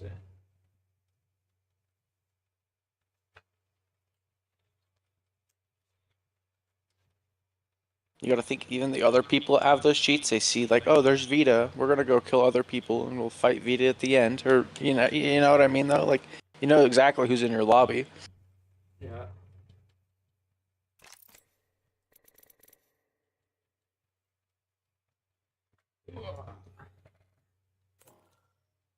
And it's funny how like Rogue and them would always talk shit on Vita when they're playing with that fucking cheater ass bitch too, fucking BZ or whatever the fuck his name is. Brainsy. They're all fucking cheating, bro.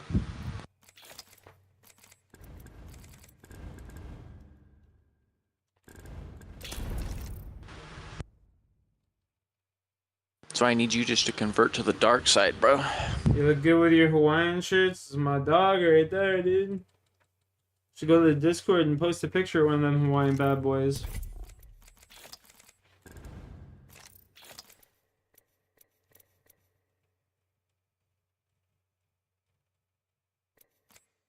Yum, yum, yum, yum.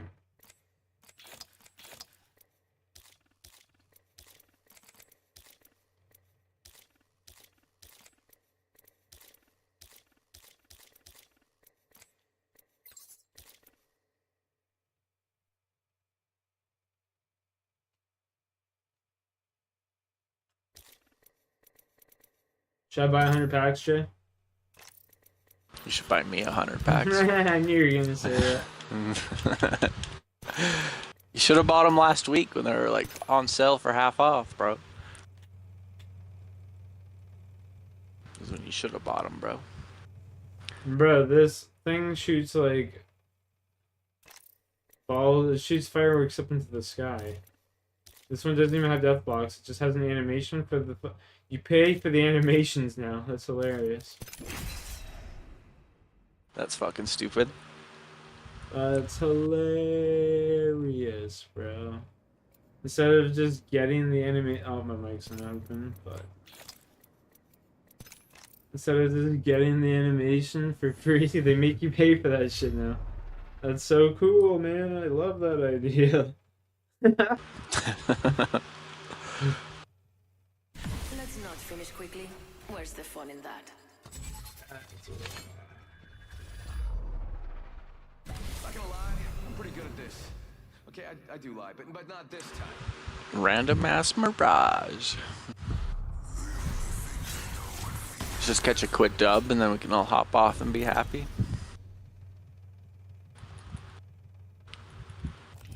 Introducing your champion.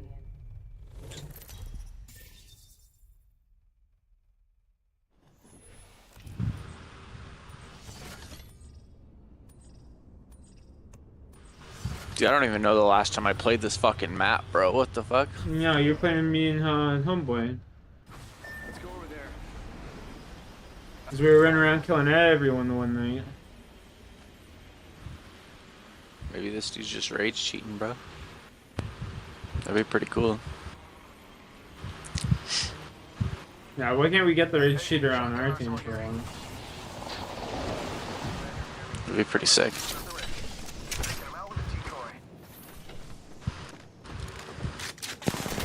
Oh yeah.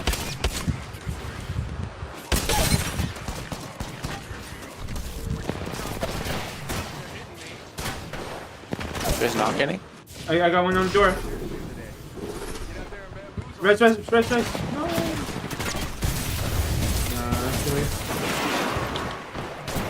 He's trying to shoot the knock-in. Res me. Or. Mirage, you fucking retarded, bro. You're shooting a down kid. Just res me, bro. What the fuck are you doing? You're dumber than fucking rocks, bud. Jesus Christ. Oh my god, stop. He was not shooting a down guy, was he really? He was. Like, go back and watch my stream.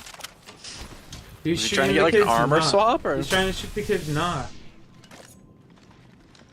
Like, he shot it like 3 times. Fucking just dumb. He could have just sat there and res me, and I could have ran away, and we could have easily won that fight. 2v3.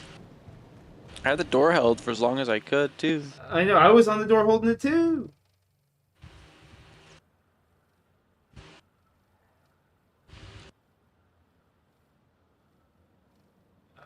Retard, bro.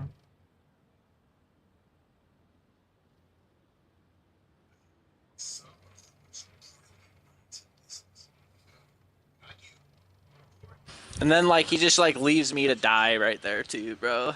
That's fucking terrible. Should have just committed that first res. He should have just not been shooting the fucking down kid and just res right away. Or He's all over there in the corner behind me shooting kids knockdown shield, bro. What the fuck is that? You watching that? Yeah, that was bad, bro. That's not real. Hey, He was so panicking, bro. What is he doing, bro? They say flattery will get you nowhere. I just lost brain cells, dude. How does my mic sound, by the way, from my stream? Is this the same fucking kid? No. How does my mic sound from my stream? Alright, oh, yeah. I'm listening. I'm ready for this. I am so ready for this. I am extremely ready for this. Are you ready? Sounds good. Alright, okay, cool. Very good, very good. Boom, boom, Canada. Good.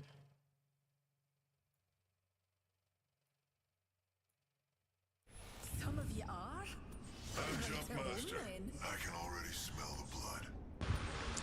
Is there like a secret Mirage buff I need to be aware of?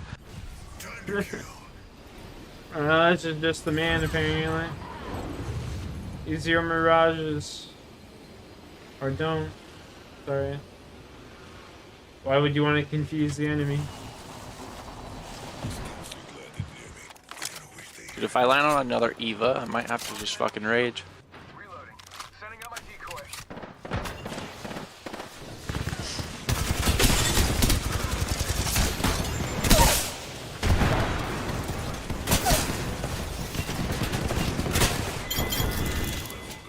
Third party. I think they landed south. That was the end of that squad. Took first blood. I don't hold back.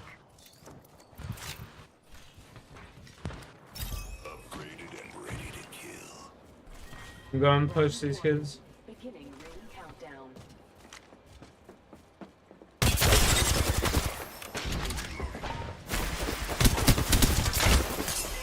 He's one to the left. Here. Rings close. 1 more minute. No, he's won! He's... Fuck's sake, man.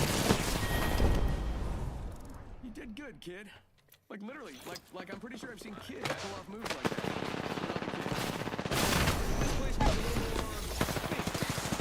You win, EJ? Oh my god, he's won. No! Shoot him! Jesus Christ, Mirage. That was invisible. I just pissed on those kids. Yeah. They should have stayed out of my way. Bruh. Were you watching that? That was Yeah, kind of crazy. I was.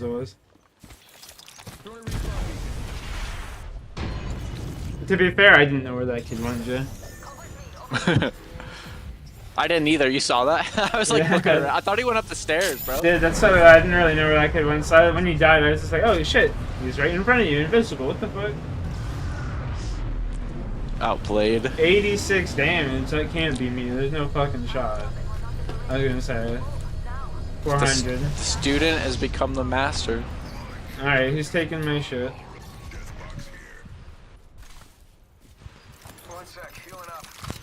JC's out here scooping up my shit. I'm clear over here, motherfucker. I know, I'm just trolling. Did you have bats in your box? Was that? Yeah, I got Could have 2. been. I had 2. I got them. Okay. Jeez.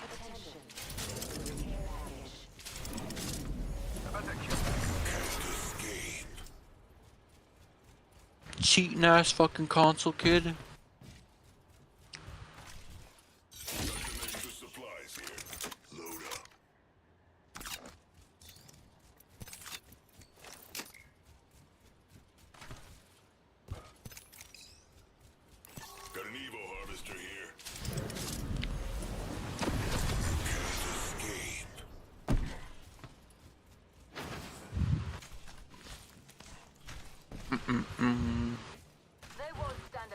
Hell yeah. Hell yeah.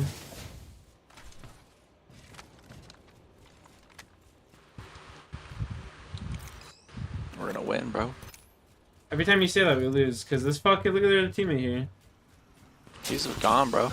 86 damage is good. Carrying Loba like always. I mean, I've got 400 damage actually. Someone had 86 damage on our team. Yeah, fuck that Loba, bro. 86 damage and fucking 1 kill and 3 assists. Big 86. That's demon shit. Big 86. I think that's X-Beck. He's just trying to feed me a 20, bro. I think it was X-Beck. He's been doing that for a couple days now, and I just can't get it. Me? Yep. I was trying to cover it for you, bro. You kind of ruined it. There's a shotgun bullet right here, bro. Yeah, I'll pick that up and take it to me. You just walked right by it. Yeah, well, I'm over here now. Grabbing an Eva harvester for the boys. Don't be so difficult. Remind me of my sister right now. Jesus Christ. You were walking right towards one, bro. Come on. Oh, I can't see through walls. That's your job to ping him. You could have just pinged him for me. No, I'm not. Numb.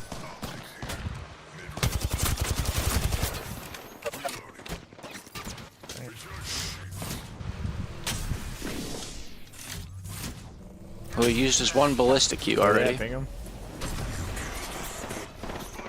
Almost cracked ballistic. He's not very happy.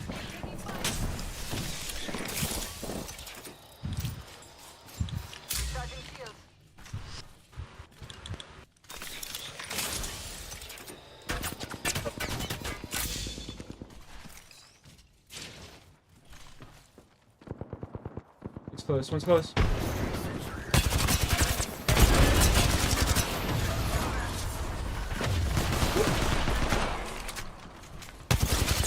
I mean, grab one, bro. Fuck, kill him. He's one. He's gonna have his rubber shield. Good shit.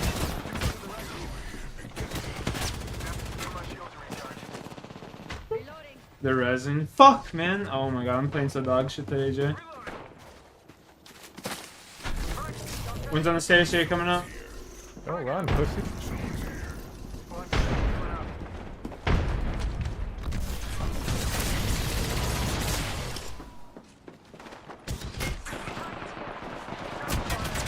One's over peeking. Why did I have a grenade out? I'm doing so much right there, bro. He's so fucking lucky.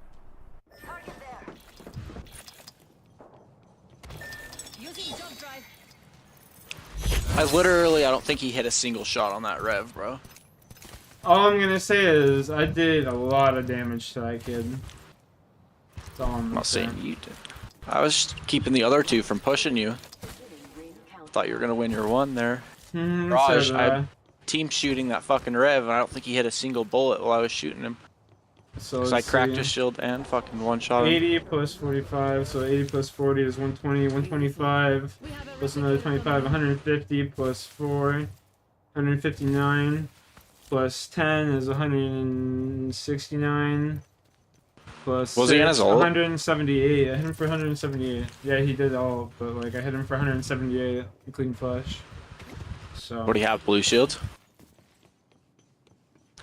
Yeah. So blue plus the 50 over shield? Well, he had purple actually, I lied. He had purple. Yeah, he had like 250 HP then. Yeah, but like, I mean, I shot the shield. His overshield was like no problem. His overshield was gonzo. Like, he was like 75 HP. Oh, my crafter's over here. My fucking Discord names cover up my mini-map. I can't even fucking see it. Really? Yeah, that's kind of shitty. I didn't notice that. Yeah. Have you ever itched your balls and sniffed your fingers? Every day of my life. Scratch and sniff is happening. Just fucking say. That's fucking funny. This gives me shivers down my spine.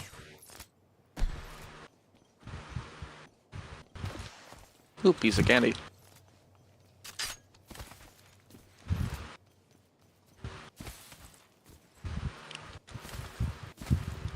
Gets aped. Get Snipe trying to slide backwards. Haha, guys! Gotta be aware of your surroundings, young blood.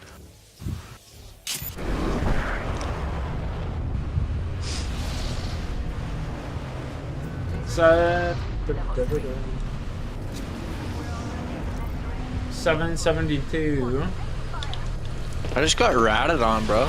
There's kids in here. What? That doesn't even make sense. Solo fucking Vantage, I think. I really think that kid's a solo, bro. Yeah.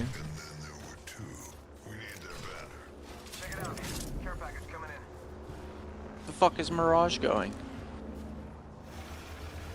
I really think that's a solo. If it's not, I'm sorry.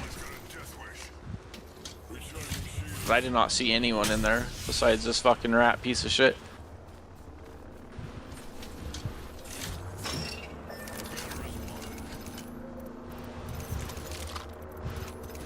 Hell yeah, take what you need, bro. Yeah, get some double dippings there.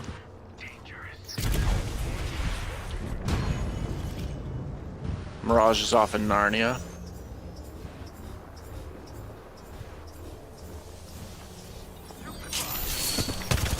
What a fucking rat, bro.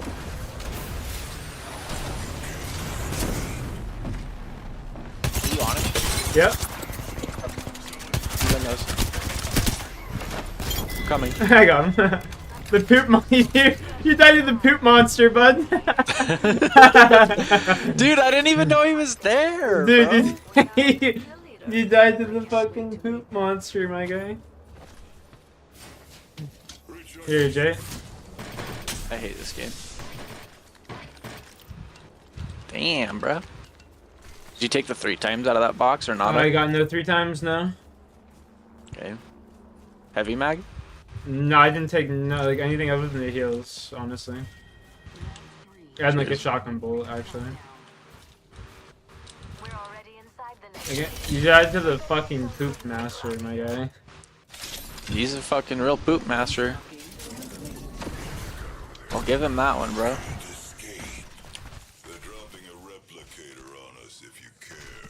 Dude, he was sitting on top of the, you know that little head you can sit on? Yeah. That I always fucking sit on. He was sitting on that thing, bro. Jay, come here. Here. There's a lot of fucking teams left still. Yeah, it is decent. You want the red one, actually? I don't care. You have the red one if you want. I'm taking the PK. Right,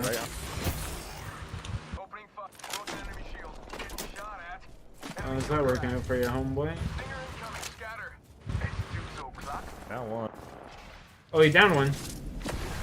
Did he? Yeah. Down Get him two. to the left. Crack one to the left. Cracked him. He's one. He's one. He's one. Go get him, Jay. Little overkill with the devotion. Whatever. Can you throw an ult? 80%. Here, take a. Never mind. You're starting to give me PTSD from the Ash last night. No, I was just asking. You can't fucking throw an ult, Loba. All fucking game. Just fucking around. Flying in. Moby. Shoot him, shoot him, shoot him. Hit him for 20. I'm going in. I didn't give a fuck. He's hitting it again.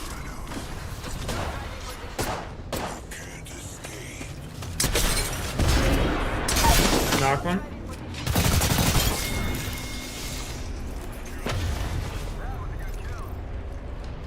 Dropping right to us. 2.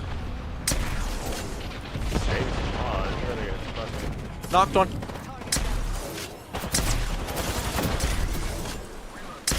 Oh my god, I missed everything.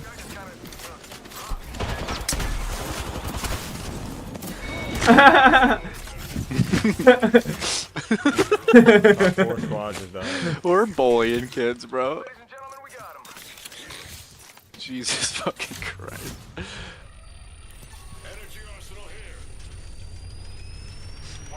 Where the fuck? I can throw my shop. Yeah, throw right here. Coming. Jump drive activated.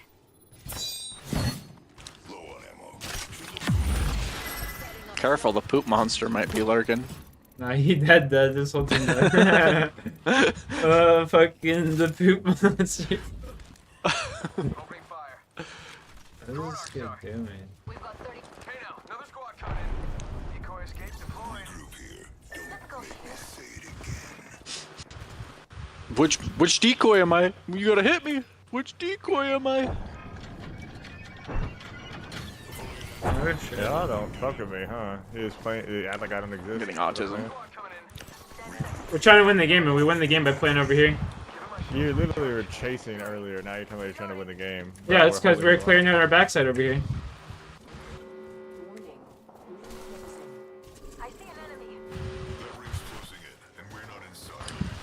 He's just fucking. This kid's just complaining. You guys just don't even think I exist, do you?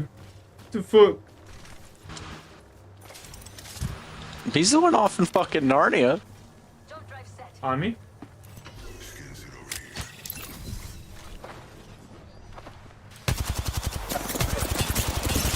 Crack one. One shot. Nice.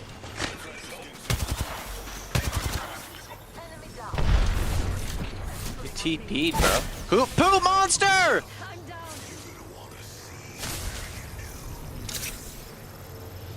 Yeah. I just got fucking diddled, Yeah. bro. That.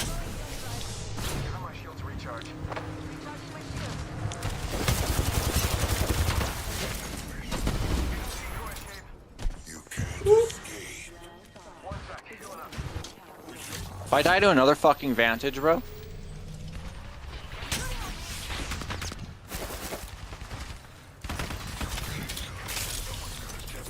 I'm in a bat, bro. The fuck is our Mirage doing, bro?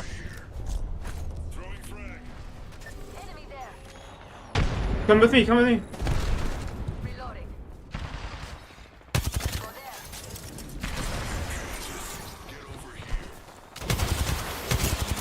In the air, crack. Vantage is fried. Oh shit, that's a whole team. I stuck one. I stuck one. have no kill. 50 off him.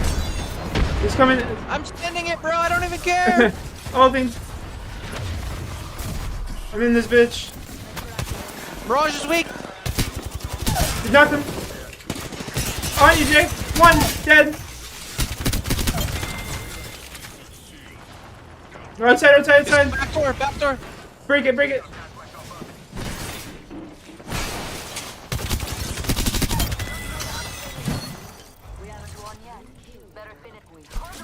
He's up top.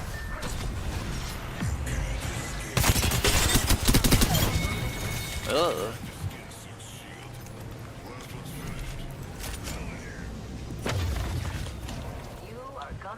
I see him. You don't even care. I'm Here. freaking here.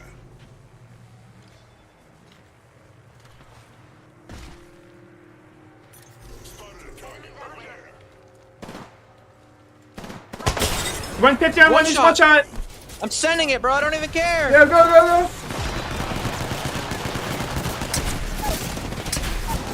Bowfa dead. 100 on him. Dead. Last one, Jake. Oh, pistol. You're not even there, bro. Not even there. Fucking destroyed that lobby, bro.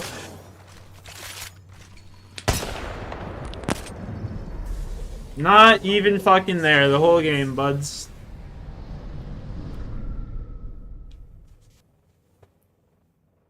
I'm just sitting here chirping this kid.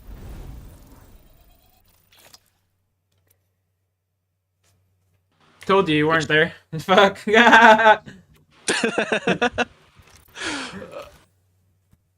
Fucking shitter.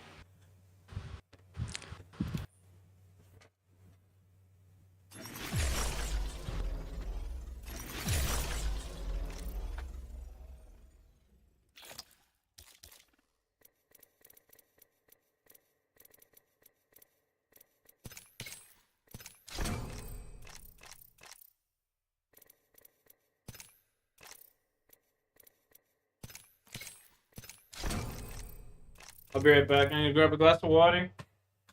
Full set.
Fucking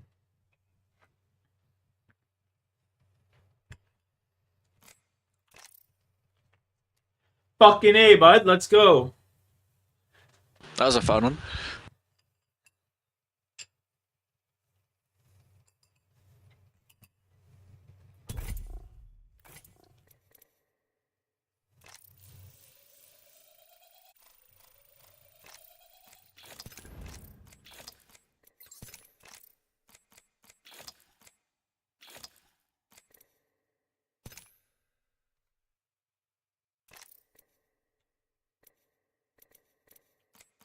You outfragged me by 20 damage.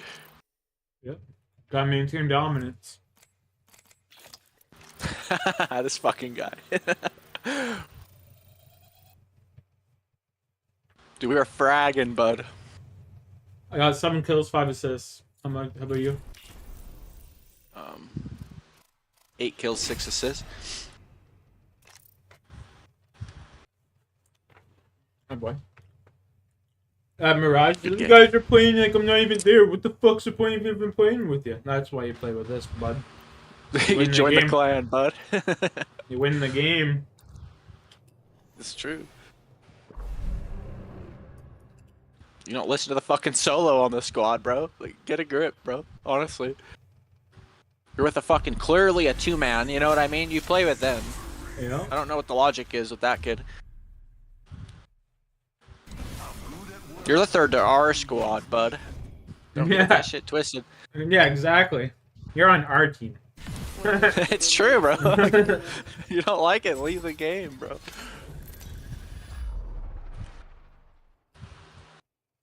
Canada's the IGL, motherfucker. He says rotate around the fucking circle, we rotate around the fucking circle. And like if we sat there and Gate kept that team, or he was that team that we fought last, would have came and killed us. Around. Yeah.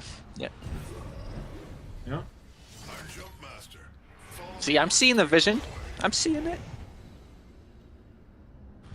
I'm learning perks from the IGL, bro. It's about observing other teams and their behaviors. You know what I mean? Yeah. And the most likely outcome of a scenario, if we fight that team on the edge of the circle, someone's gonna get greedy and just start shooting us in the back when we rotate. And if we rotate in early, yeah, we hold. I'm seeing it. I'm seeing how your mind works sometimes, Canada. I've learned just not to question. You know? Yeah, just do it. Just fucking do it.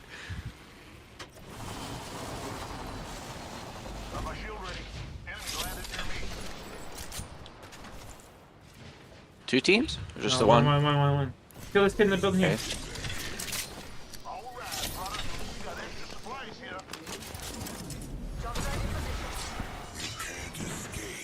Down low. Crack. He wastes his Q. He's one. He's a bullet. Yep. I'm up on the roof.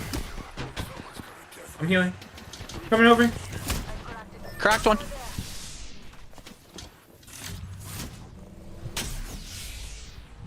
Big res, bro.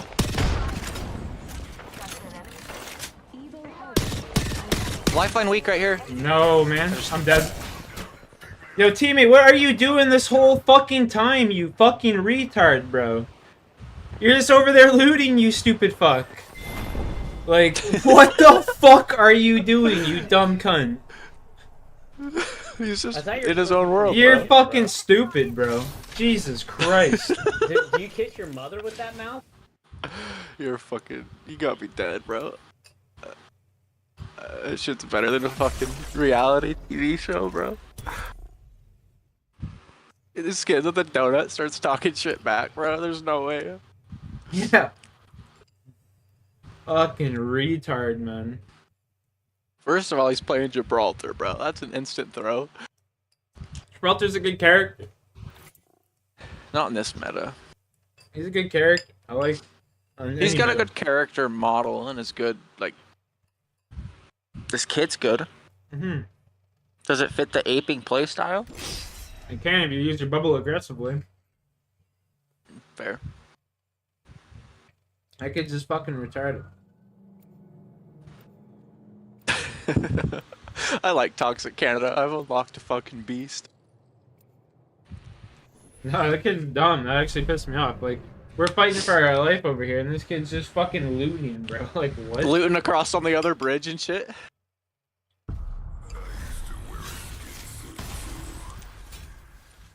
Remember our teammate Bangalore last night?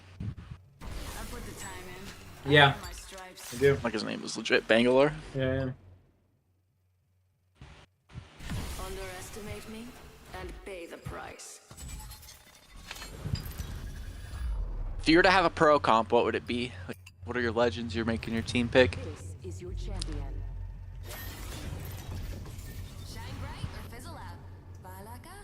You gonna be one of those like Rampart teams, bro? No. Right now? Yep. I have to look at the character list.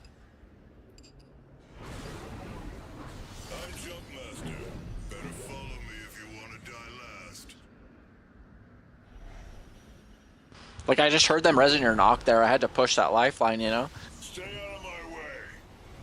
I wasn't just gonna let him res for free and then kind of threw the fight though. He had a mastiff. I had a fucking havoc.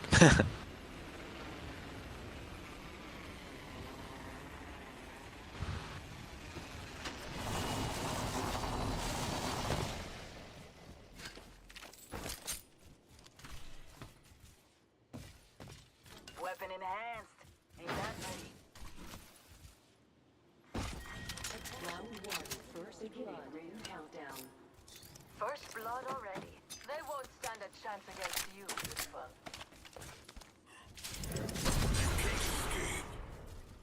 Tossing jump drive.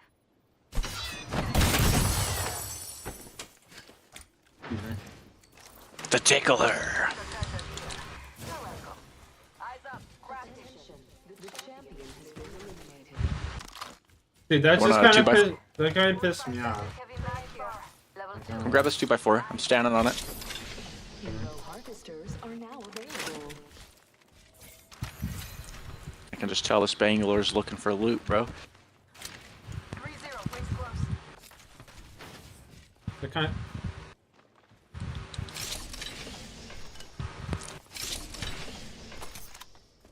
Kind of pissed me off over there, I'm not gonna lie. It's I should have played more conservative there and we would have won that fight. It's just like, I'll fuck, take the dude. blame. We're sitting there fighting for like a minute and a half, and this kid's just over there looting it. It was a pretty dragged on fight. Like I don't know what world he was in. Planet fucking Neptune.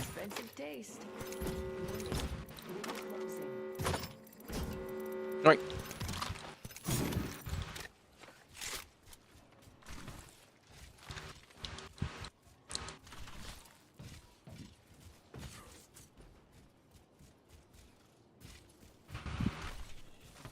Kid's name is Can We Buff Watson More? I seen that. I have a mouthful. I was gonna say that. That's fucking funny, dude. He's already buffed as a motherfucker. I'm going for this Evo. Watson's probably as broken as she's ever been. Season 2. Was she pretty busted? If I remember properly, in season 2 you couldn't break your Watson jump. That's insane. Oh, she was really good. Especially where it like takes out fuse ults and Qs. No, well, there was no Gets rid of, like- fuse at that point in time, but yeah. No fuse. The nades Is that why back they in the kinda- day, the nades and shit back in the day used to be super broken though. Like arc starters, you'd stick someone and they do like 100 damage and then like knock. Jesus.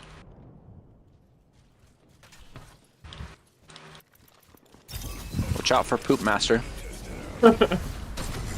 I got your luck from yesterday, bro. I'm dying to fucking rats and shit. Good. Take your fucking voodoo back.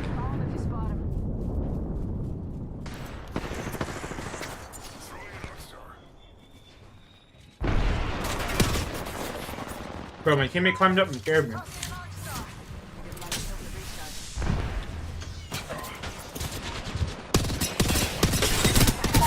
Knock one over here. No, he's weak in here. There's another one. One more.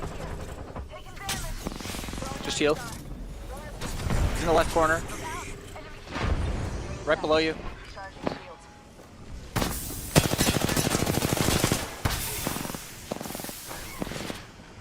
Oh no, another team.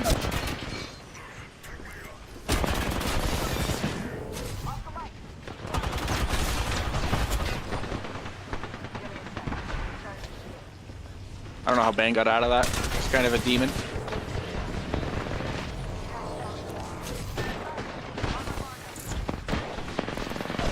Jay, they're coming out this way. I'm going to help me. You're good to him. Yo, Red, pop a bat right away and get in there. Yo, come fight this. Kretzel, come fight this. Don't even worry about me. Jay will res.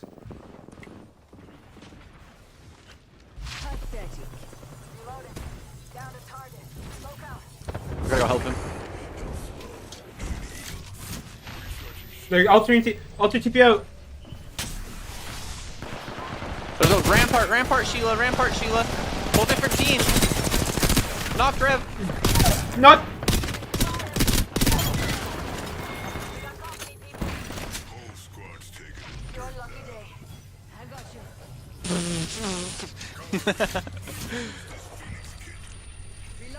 That's crazy, bro.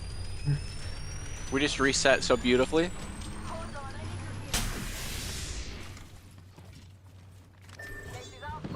On me. Why would you smoke him, you dumb cunt? There's a dude to my left. I just died to him. To my right. Run Canada. I'm forged, bro.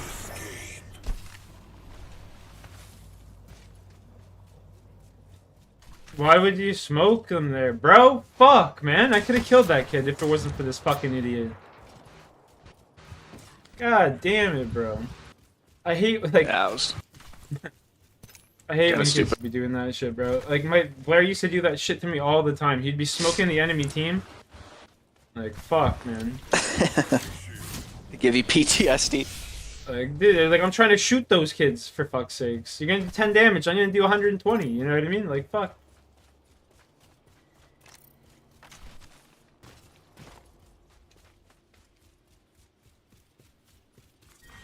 Round 2, beginning ring countdown. Next ring's far. What? Replicator being delivered. What? They're sending a replicator down to us.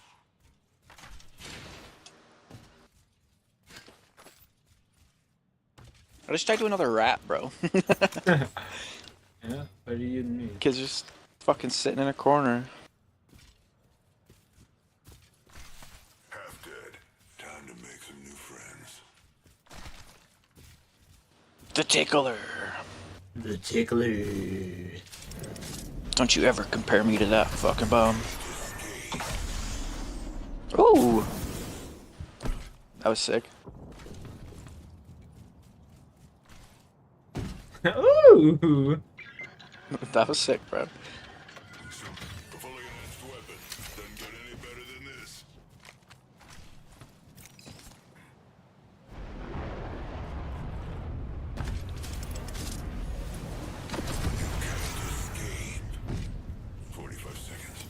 You're getting that timing down. That distance. The distance, yeah. They just made it higher, it seems.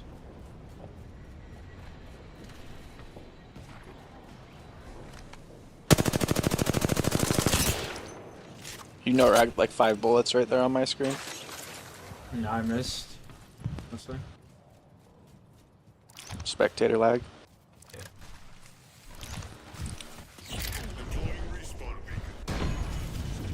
Why are you right in the open? Because this is actually a good spot, and one's gonna be around me.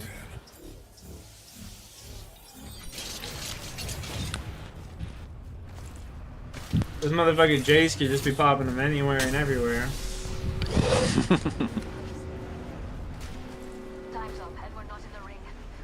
A drink, bro. You can't fucking make me laugh like that. Start choking and shit. Going for my box. What? Oh, you're joking. It was just. Yeah, I thought you were serious for a second. What the fuck are you talking? It's funny though. Hell if I- It's across the fucking map. Yeah, that's what I'm saying. Shotgun bolt here. Level 3. What's up, John? Fuck you, Bang. You're worse than our fucking Mirage. Both the Mirages. In this building. Spotted a victim over there. You ready? You aping? Yeah. Yep. 3, 2. Done. Crack, bang. Let's say it's one dead. No, he's up here. He's weak. On homeboy.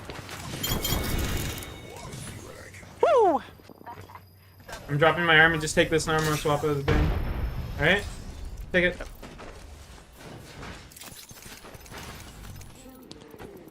Good shit killing that Mirage, bro. Watch out, they're pushing. I'm always ready, bro. I'm going up top. 20s.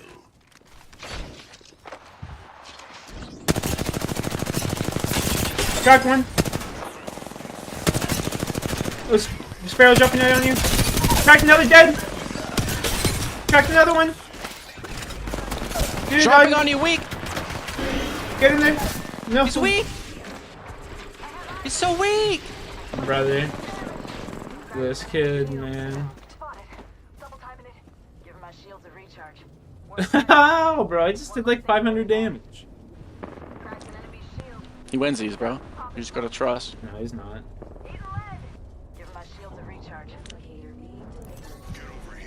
He walked into a Watson gen, bro.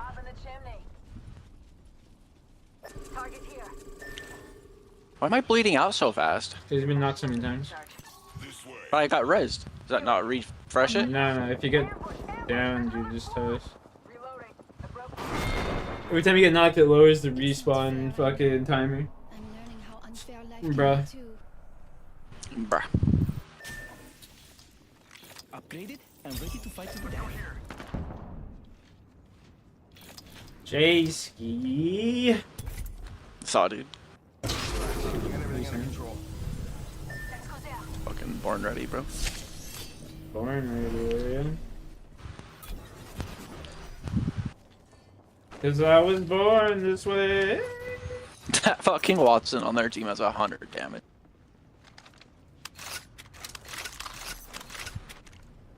He's like, oh my god, I've never hit diamond before. My main Watson. My main Watson. Look at his fences, bro. Fucking next level. He's all over here making art, bro. This is art.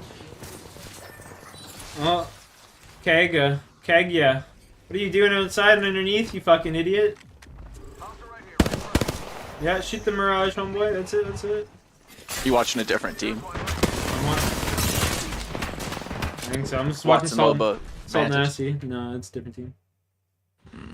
I was gonna say, you should have saw this Watson, bro. He's like putting his fences down, all articulate and shit. He was like, dude, 5 minutes of just putting fences down, bro. It was a work of art, bro. Just to get shot at in 1 second.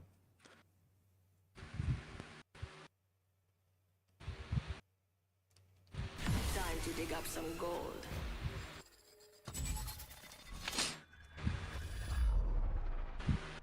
Dinner's got a wait, Echo.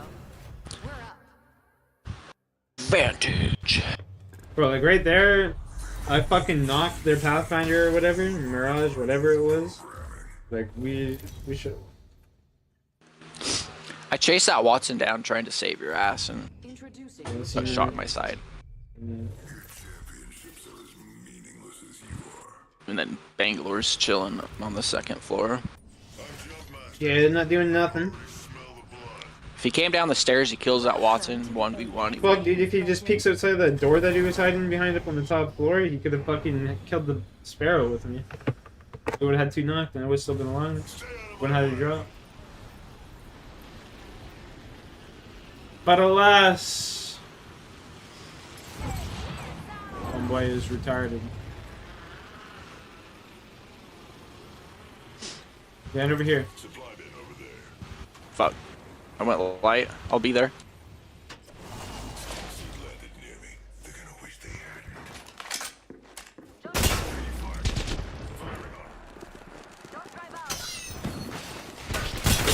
Crack!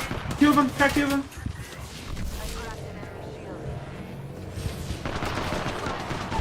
One picking! He's weak, Jay. He's weak. I cracked him.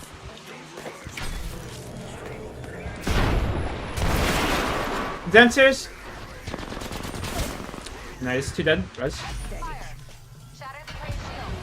Last kid's fine.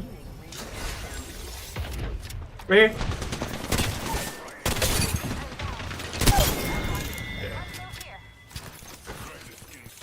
Good push.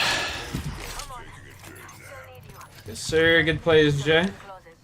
I just had to get that initial. I was trying to get that initial knock on that ballistic. He was solo. He just landed by himself like an idiot. We did kind of late land on him. It was a good play. I don't even think they saw us land, bro. Like, honestly. I don't.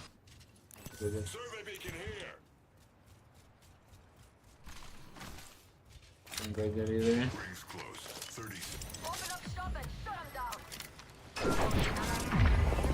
One across, right here. Go get that kid.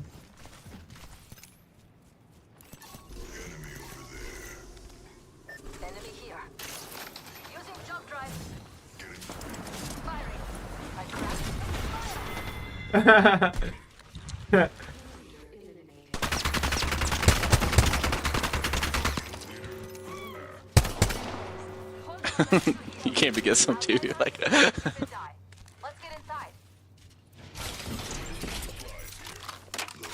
What you get for playing fucking Octane, bud.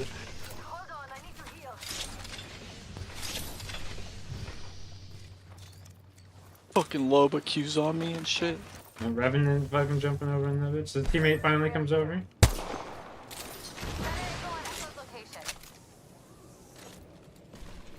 After he loots everything that we're gonna need, he's just like, oh yeah, I'll come help. Don't worry.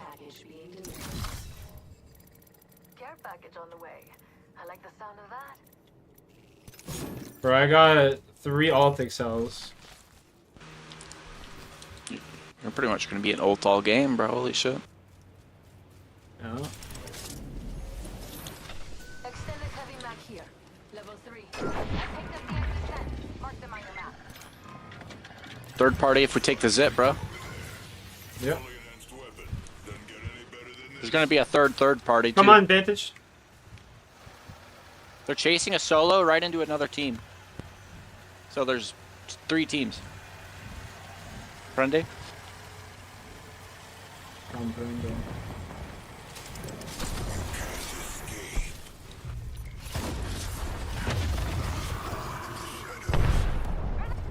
Cracked Wraith! Grab him, Jim. They're both up. They're all under us. I'm with you, I'm with you. Under you. Behind you. Knocked one. Finish him. Turned on that kid. Hit the port, hit the port. Hit the port. Moron. Woo! Oh, they're both up. No, bro. Fuck, dude. My mic open. Both up. I didn't have my mic open. I can tell this kid to go through. He died to the other team.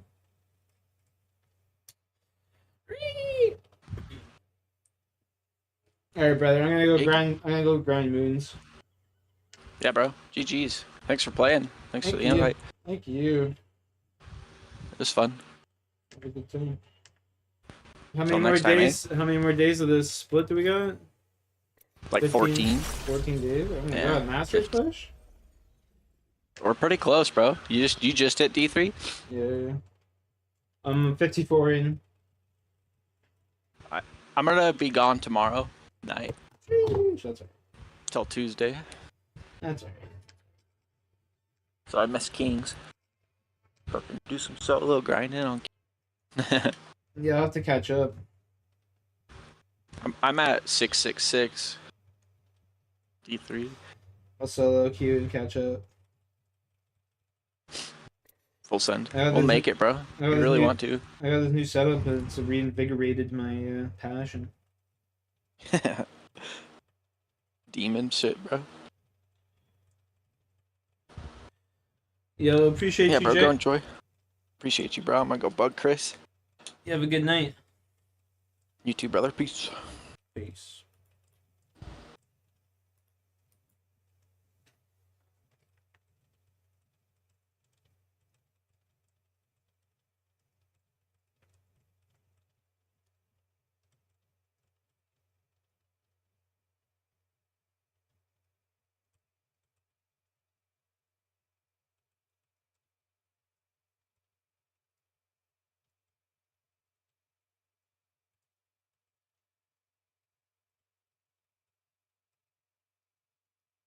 I now play on World for Yo, Alan, see what's been going on in your life, man. What's been occupying my mind? I've been seeing my daughter a lot. She's coming over for a sleepover next weekend. That's basically what's been occupying my mind, is, you know, preparing for that. How about you, man? What's new with you? I'm also taking her camping pretty soon, so that's also been occupying. You have a daughter? Yeah, she's 11 years old.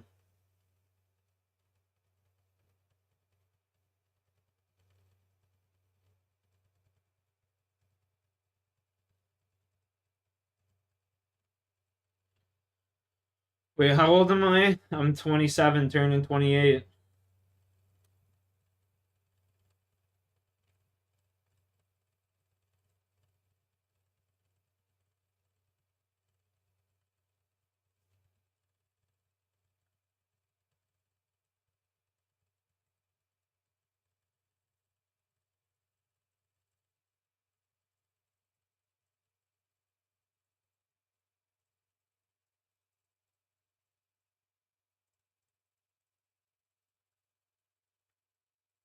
Oh yeah, it wasn't easy.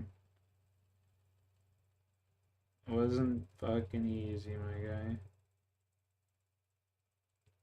That's for damn sure.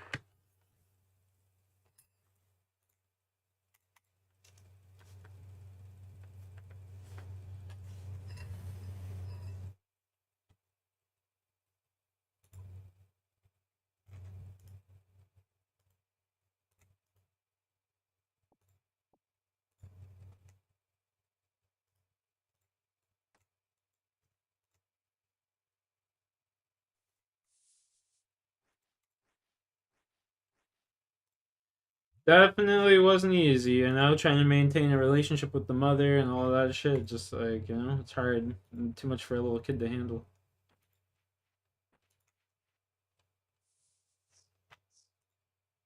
Welcome to the Heavy Spoilers Show. I'm your host Paul. In this video, we're breaking down No Country for Old Men.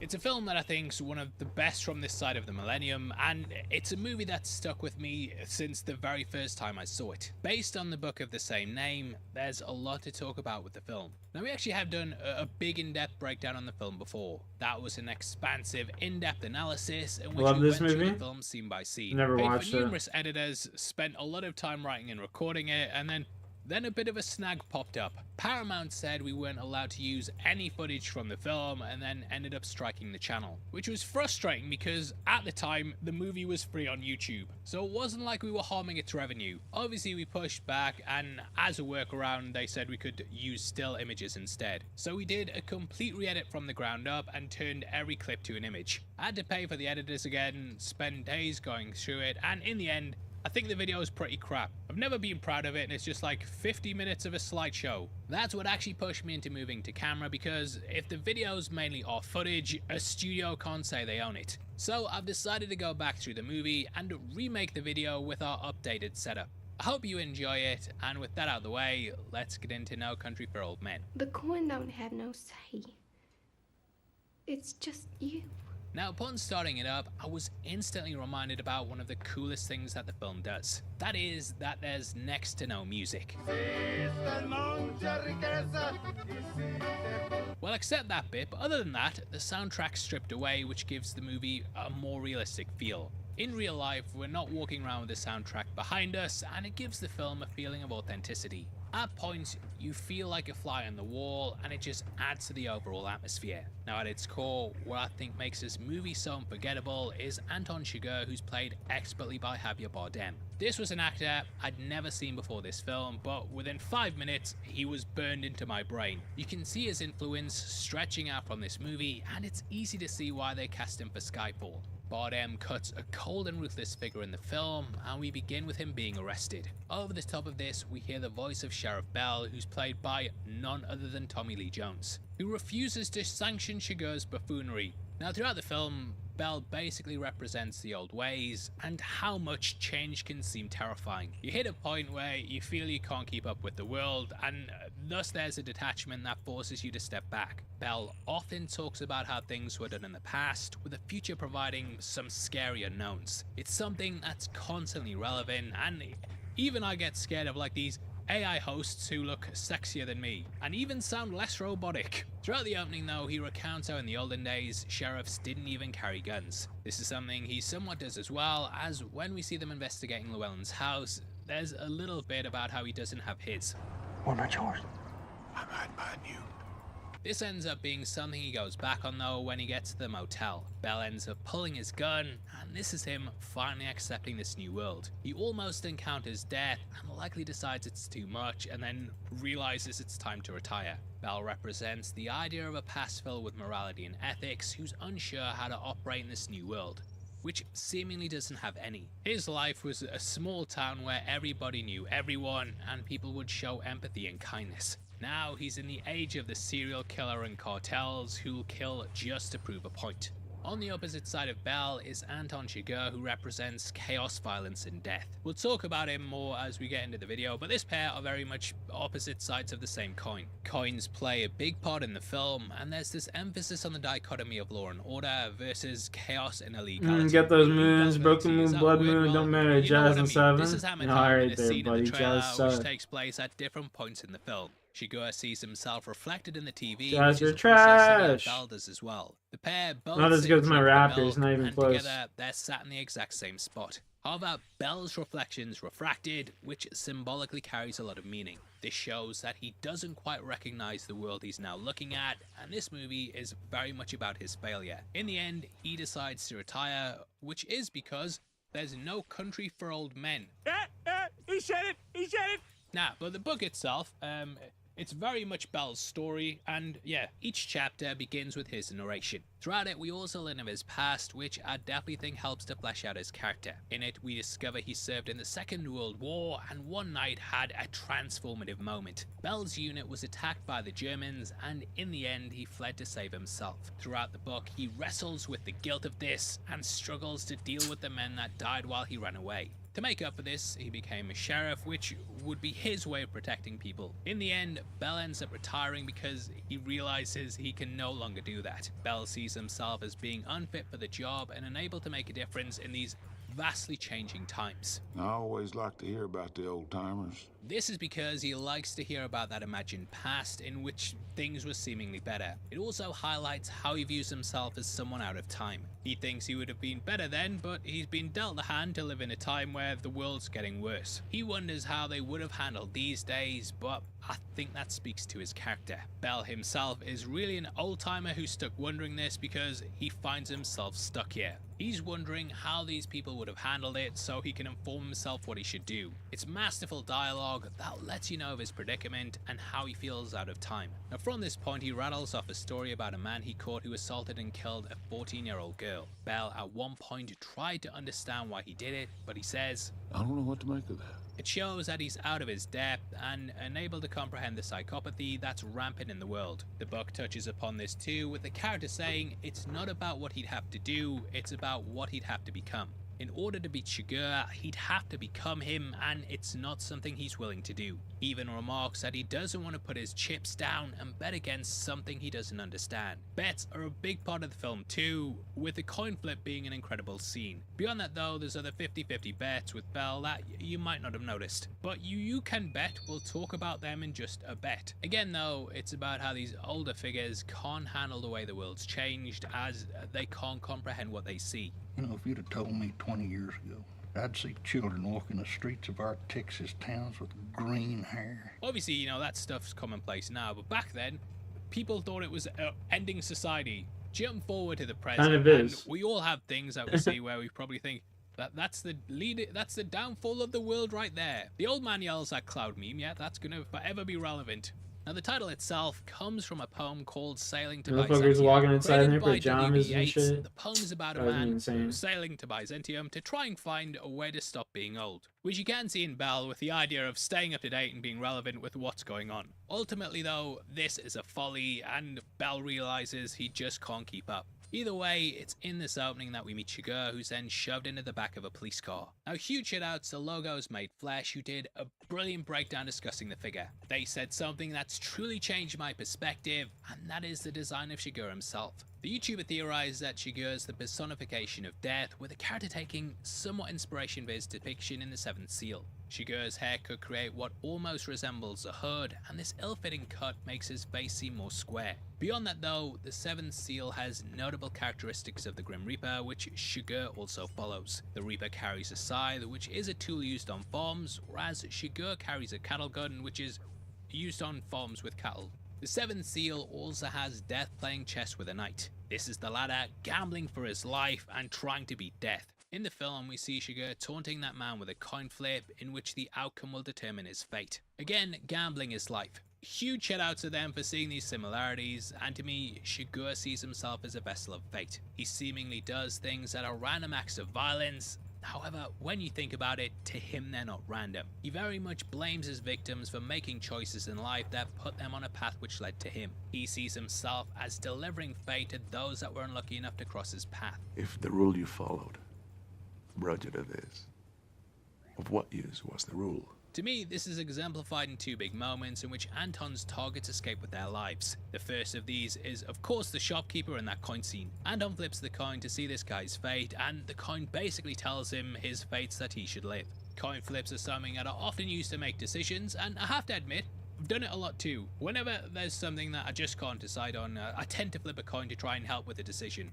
I'll be honest though, sometimes I'll do like a best out of 3, but even having that doubt about the first outcome, that helps me to decide. Keep flipping until I get what I want, which shows what I want in the end, that sort of thing. Now, what's important about the coin toss with the shopkeeper is that there's actually 3 factors here. The first is fate, which comes in the form of Shiger, who arrives in this moment. The second is free will, in which the man makes a choice in which he chooses between heads or tails. The third is just luck, but it's as important as the other 2. To me, these are the 3 factors that make up almost every decision and outcome, with them being the 3 pillars of life. We will talk about how luck appears throughout the film too, but the next victim I want to focus on is the bird on the bridge. During this we see Shiger shoot at it, but he misses and it flies away. Neither of these are things Shiger had to kill, and on the surface they seem like random acts of violence. However, he felt like this was something he had to do because, again, fate put them on the path to him. He sees the bird flying away as being fate, and it also hints at something else with him.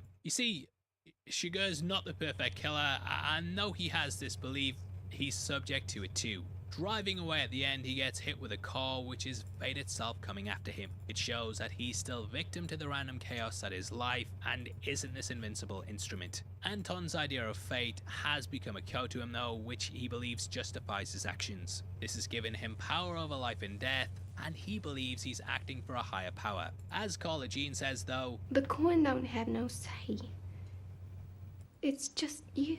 Which, when you get down to it's the truth behind the matter. Shiger is just a violent man in a violent world, trying to make sense of the chaos he sees around him. At least that's how I see it anyway, but fate is very much the driving force in Shiger's actions. The website lichcharts.com, that's got a brilliant analysis on the book and film, and they talk about all the factors of fate seen in Shiger. Shiger knows that everyone's gonna die one day, and that we are all eventually doomed to this fate. What will factor into how long that takes though is luck and free will, but in the end, our fate's decided. Fate is also evil and cruel, with it often rewarding those who act in their own best interests. Moss could have easily have left the cartel dealer, but his consciousness weighed on him and he headed back to help the guy with water. This had almost got him killed, and had he not done it, then he would have been okay. He lives his life based around rules, as does Carson, but Carson's rules fail him and lead him to his death. Bell is someone who follows the rule of law, and this is what he sees as being how you're supposed to live. This puts him as an opposite to Shiger, with them both being opposite sides of the same coin. Again, playing into that notion. We also have the exemplifications of greed shown in several characters who consistently want more and more.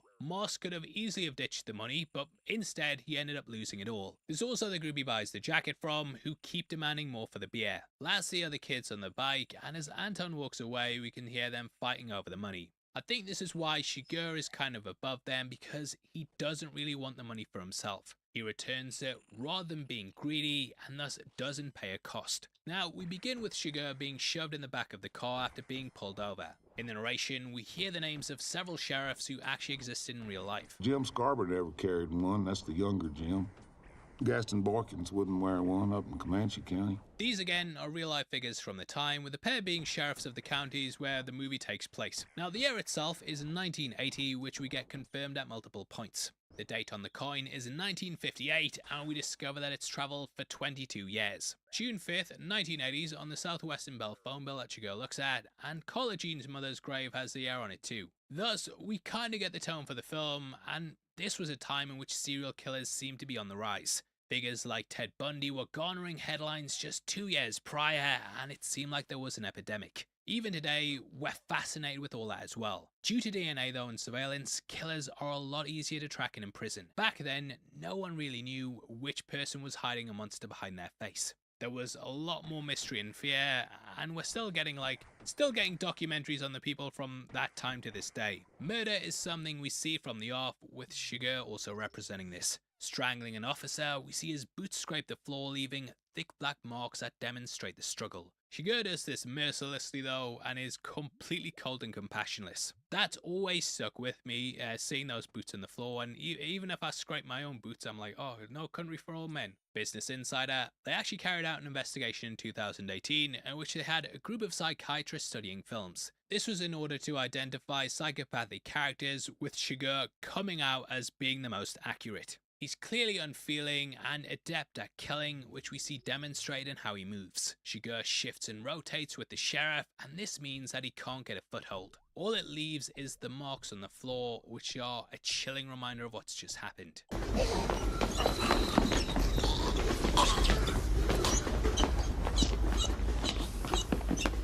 Now in the back there, you can also hear the sound of a train, which I think carries a lot of meaning to it. Trains are of course stuck on a track, and thus the destination's always the same. They are assigned to their path, and in the end, they all go to what's predetermined. When discussing why trains were used so often, the creative team also said the following. We had to find a way to give Shiger his normal theme with sound instead of using a music piece, so we started experimenting with that distant thunder rumble, and that led to the train motif. Those locomotive noises shadow Shiger throughout, subliminally reinforcing his heavy unstoppable approach.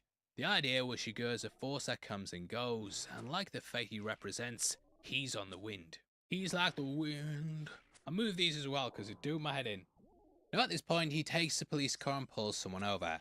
He then uses the bolt gun and mercilessly kills the driver just to get the car. Now in the book, this was done in almost a religious manner. He puts his thumb to his forehead like a priest or a vicar. Shiger says that if you're imitating someone, it might as well be God, and he's someone who has control of life and death. Now the reason that Shiger carries a cattle gun is because of how he views humanity. Like I said, this was studied on Lich Chart, who did the better than me in terms of an explanation. It says, typically the air-powered bolt gun is utilized in slaughterhouses to quickly and effectively slaughter cattle. The fact that Shiger uses the bolt gun to kill his victims speaks to his conception of human beings as no different than animals. Shiger does not believe in the concept of the soul or the afterlife, so in his mind, humans are no different than any other organism. The bolt gun was also developed as a tool that limits the chance of mistake in the slaughter of cattle.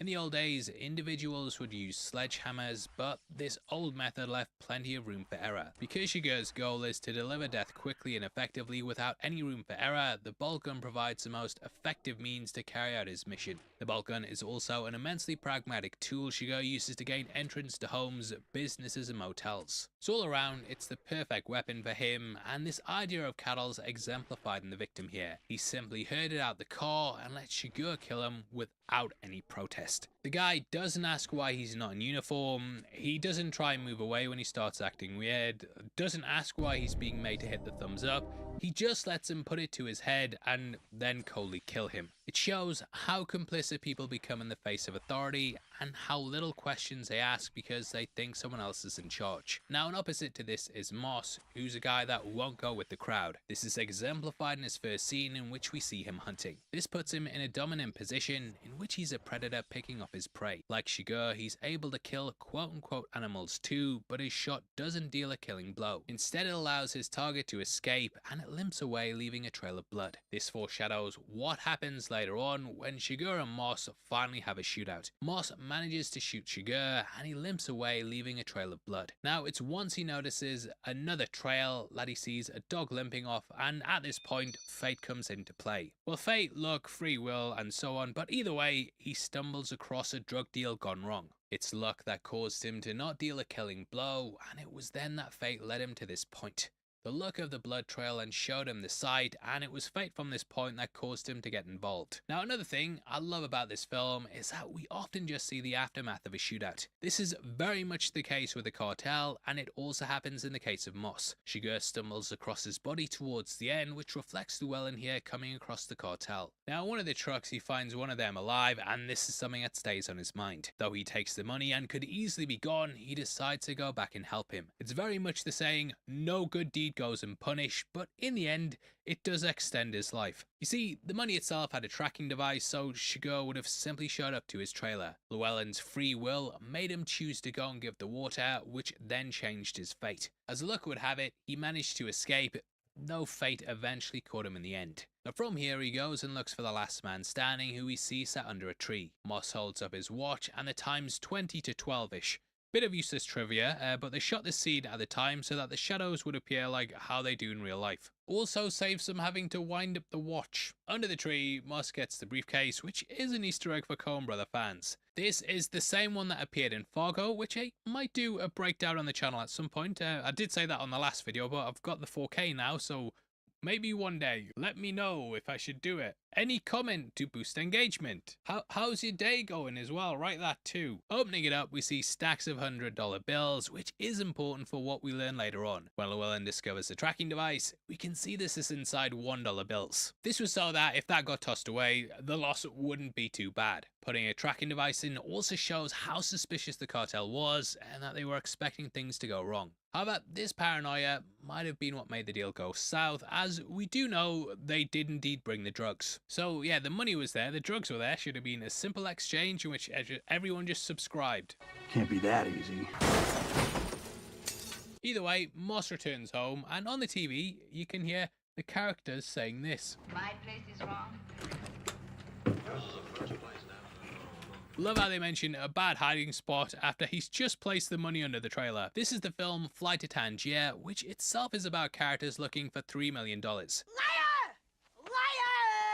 It's $2 million in the movie, but you get the idea, mate. Unable to sleep, he then heads out, but we get a very strange line at this point. If I don't come back, you tell Mother I love her. Now why that's strange is because right after, Willynch is dead. Your mother's dead, Llewellyn. Well, then I'll tell her myself. On Reddit though, Death by Chocolates theorized that this line foreshadows what's going to happen to his wife. He likely knows the people will come looking for the money, and this could end up with her being killed. So her talking to his mother is because they'll both die and be in the afterlife, which the user thought showed how careless he was. This could also be backed up by the fact that Shiger basically holds his wife to ransom and says, look, I will not kill her if you hand back the briefcase. I could get an Oscar for that, mate. In the end though he gets told this ultimatum, Moss doesn't hand it back. Shiger then goes to visit her, and yeah, he knows he's doing the wrong thing. Now that's kind of looking at it in the framework of a movie, but personally, I just think it's his PTSD and the fact that he's clearly not thinking straight. He knows it's a stupid idea, he knows he shouldn't be doing it, and yeah, he's still doing it, so yeah, he's clearly not thinking straight. Now, the reason I mentioned PTSD is that we know he's seen combat before and that he was a Vietnam veteran. I do wonder if, like the sheriff, he regrets something from the war, and perhaps maybe even left someone to die. This could be him trying to make good on that, as the guilt clearly won't allow him to sleep. Sat in his truck, we then see him looking over a map, which is him trying to plan an escape route. Arriving there, we can see the thirsty man's being executed because the glass behind him's been blown out. Cut back to the scene before, and you'll notice that it isn't smashed up there. Spotting a truck on the hill, you can see as they slash his tires, and from this point he has to escape on foot. As he runs, he then gets shot in the shoulder, which overall was actually a bit lucky for Brolin. Let me explain. According to IMDb trivia, Brolin got the part, and then 2 days later, he ended up in a motorbike crash. That's not the lucky part though. He said that he was worried this had ruined his chances of working with the Coens, who were directors he greatly admired. However, they explain it wouldn't really matter because Moss injures his shoulder in the movie, and that's all part of the character. Now from here we cut to the gas station and learn about the coin. I've always found it funny how we see 21 on the till and the coin's been travelling for 22 years. Now just a little theory time, but I think this might show that the guy's number could be up. Due to his choices, he's had 21 years and must now play a game of death to get that 22. He's clearly not 21 years old, but he might have been at the shop for 21 years. Either way though, why Shiger's doing this is because the attendant noticed the car was from Dallas and might tip off the police. Just the way Shiger stands though, it's so intimidating, and he mocks the clerk's life and choices while shoving peanuts in his mouth. Even the way he eats them as well is just something off about it, and you really don't know what the guy would make of this. Shiger almost lets it slip, but he leaves things even more unnerving by pretending it was just a normal coin. What will get mixed in with the others and become just a coin. Which, yeah, I'll take your word for it, mate. To him, though, all he's doing is carrying out fate's will. As he says, he got there the same way the coin did, and the final shot of him wandering off seems to showcase that as well. He's hobbling along to who knows where, but continuing to go where fate's gonna take him. He's like the wind, like I said before. Back at the trailer, Moss then tells Carla Jean to go to her mother's, which is something that impacts her later on. Out in the desert, we then see the other side of the deal investigating it. These are the ones with the money who import the drugs and then sell them. Shiger ends up killing these two men, which when you watch it, you're probably like, why? Well, put simply, this is because Shiger wants to work alone. Later on with the accountant, we even see him questioning why so many people are looking for the money. He felt that the more people looking... That's foolish. You pick the one right tool. Shiger sees himself as being the right tool, like me, because I'm a right tool, and that everyone else is just gonna slow him down. This is also why he kills Carson. To him, he's the only one needed, and everyone else is just gonna get in the way. He wants to be the one that delivers fate to Moss, and having others alongside him, that deeply offends him. This is why he kills the guy in the office who is that Stephen Root? Anyway, he's clearly mad that he wasn't trusted and views this lack of confidence as being highly offensive. From here, we then see Bell and Wendell investigating the scene, and at this point, they recognize Moss's truck. Coming across the two Shigers just killed, they also say they look managerial. As we later learn, this is all run by a company, and this shows that it had been using its own men. This explains how and why they had a tracker, whereas Shiger wasn't given one. Once Shiger took it, the company then probably gave one to the Mexicans, and this was to have more people on the job. Anyway, after Shiger investigates the trailer, he goes to the woman who works at the site. She refuses to give over any info and is just like, we can't shout out any information. When have you taken my lorazepam? Now, you might wonder why he spares her life when he's had no trouble killing and threatening others. The first reason, I think, is, well, beyond the amazing impression and accent, it's because he has a toilet flush in the background. We can't give out no information. This obviously lets them know that someone else is there, and there's a chance they could escape and call the police. Second reason though, and it's a reach, I'll admit it, it's that this woman lives by rules and no matter what refuses to break them. I can see someone like Shiger respecting this and it factoring into why he spares her. Thirdly, just the look of the toilet flush happening there, he might take that as being a sign of fate. Saved by the flush, if you will. Either way, she's spared, and we see as Moss drops his wife off on the bus before heading to Del Rio. Giving the option of rate, we see as he splashes out on a double room. This is really fancy as well, because he's just by himself. Obviously though, he's flush with cash, and he's been saved by the flush as well, eh? Now, this could also be interpreted as him trying to throw people off the scent, as he's clearly aware he's being followed. This is shown by him hiding the case, and then drawing the curtains closed even though he's going out. Later on, on when he returns to the motel, he can spot someone's been in his room. This is because the curtains have been open, and thus he tells the driver to take him somewhere else. As they pull in, you can see a truck parked up as well, which becomes something that reappears throughout the film. This belongs to the other people chasing him, and it's who eventually get mossed in the end. As Bell pulls in the motel, we can see it speeding away with its members jumping in the back. Realizing that his paranoia is right, he then buys a shotgun and a tent, which he says has to have the most poles. Well, you give me the model number on the tent, I can order you the poles. Never mind, I want a tent. Well, what kind of tent?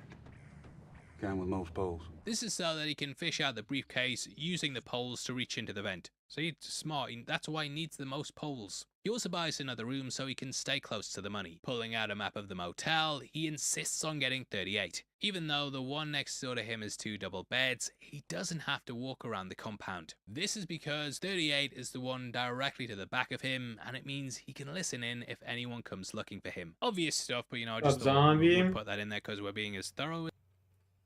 What are you saying? Yo, I just got a new desk and shit today, my guy. Tired.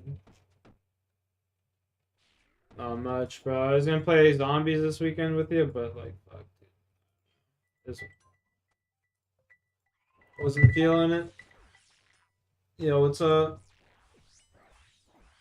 Chilling. All good.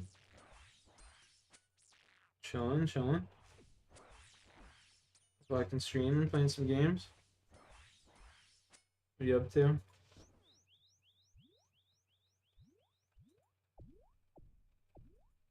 Fuck, man. I don't know. Even fuck. Here, let me give a second.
Yeah, I just didn't feel like it, brother. I'm sorry. Just, I don't know what to tell you.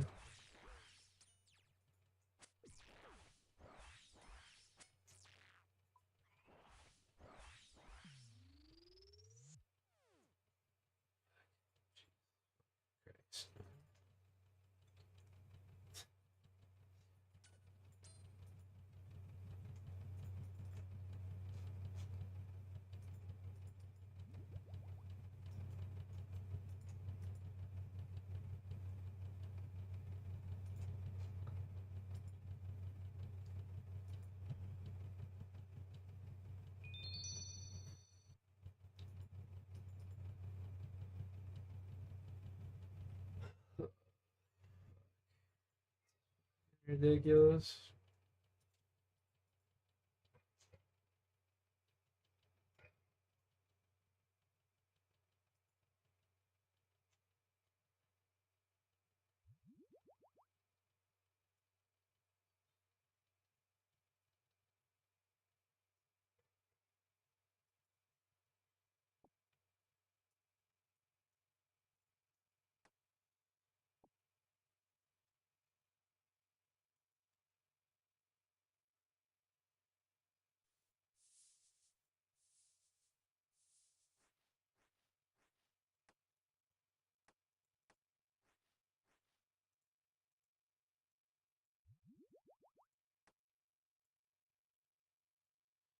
I'll be back.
Joint. Here, I come take a puff.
Fuck me. Later in the fucking night.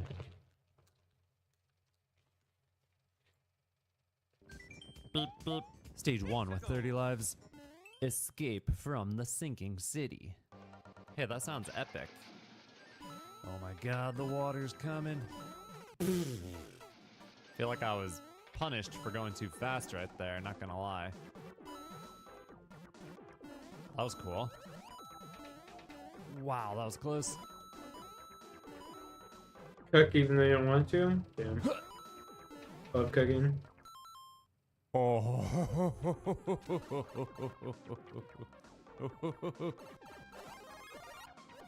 Oh, that was so close. Okay. I mean, this is unique.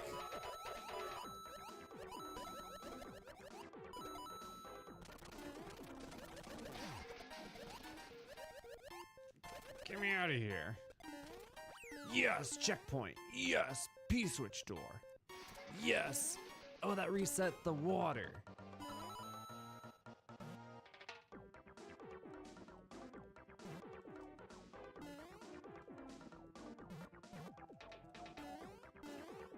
Oh.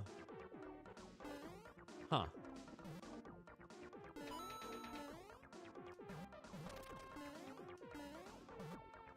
Yo, that's cool. Whoa. This stage is pretty dope. Man. Alright. I can't believe I haven't taken damage yet. I seriously cannot believe it. Oh, come on. I got that mushroom all the way through and they took it. I hope I don't die now.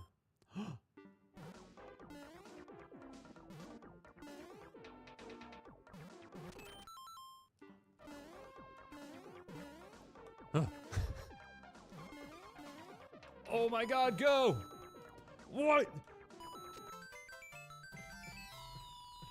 That was a pretty cool level.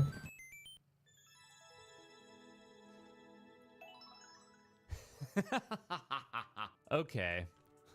Roll the tape.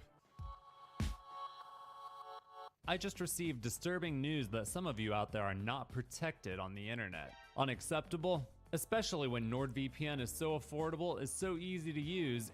Use my link, get a great deal. You won't be disappointed. And with that, let's get back to it. That was a great level, very creative. Moving on to stage 2 with 32 Japanese. Reach the goal without taking damage.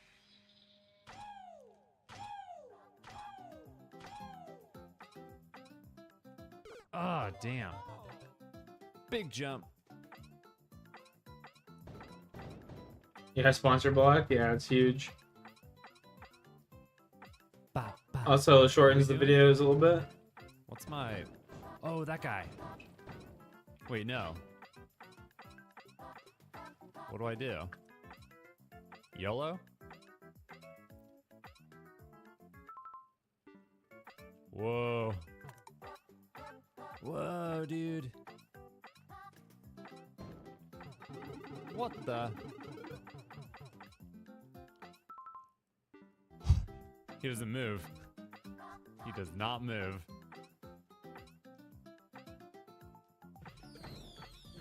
Whew, man.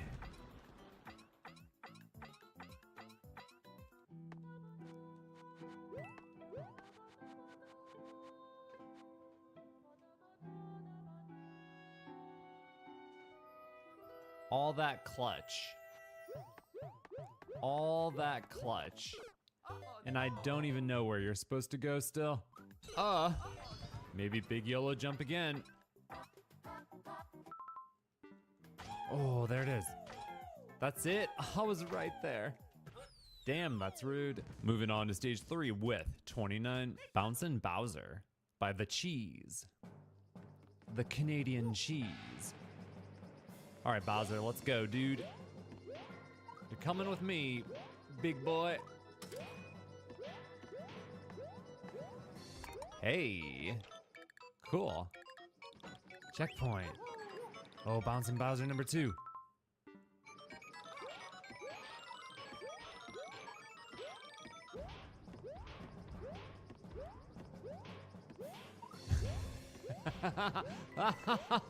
Whoa.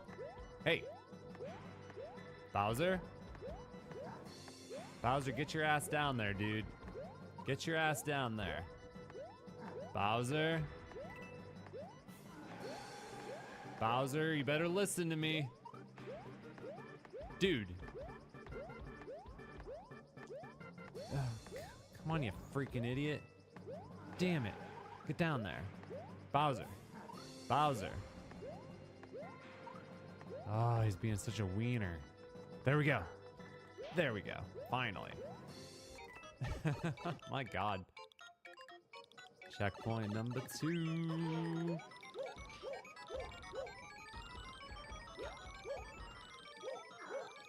What the? The stupid P-switch, he like didn't freaking... You can reset. All right, here we go.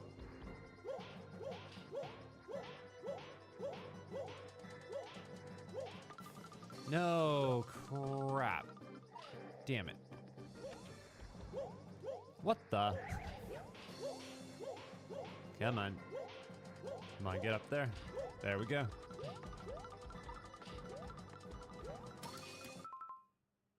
Okay, now what? Do I get him in the clown car, I guess?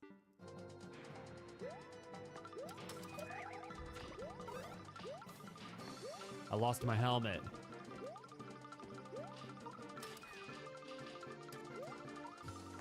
I mean, he's in the clown car, though. Maybe that's good enough. Oh my God.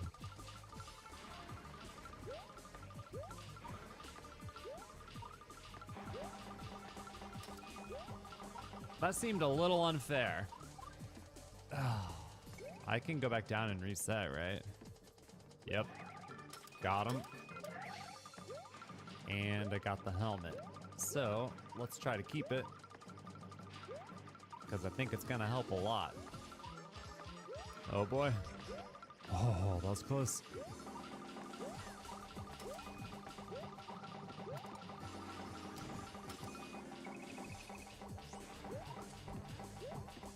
Here he comes. Here he comes. Oh no. Can I just go? I'm just gonna go. Definitely cheesed the ending. That's pretty cool. But then again, his name is The Cheese, so it's appropriate. Fun and creative level. Gotta give it a heart. Moving on to stage 4 with 31 lives, Beanstalk Mayhem.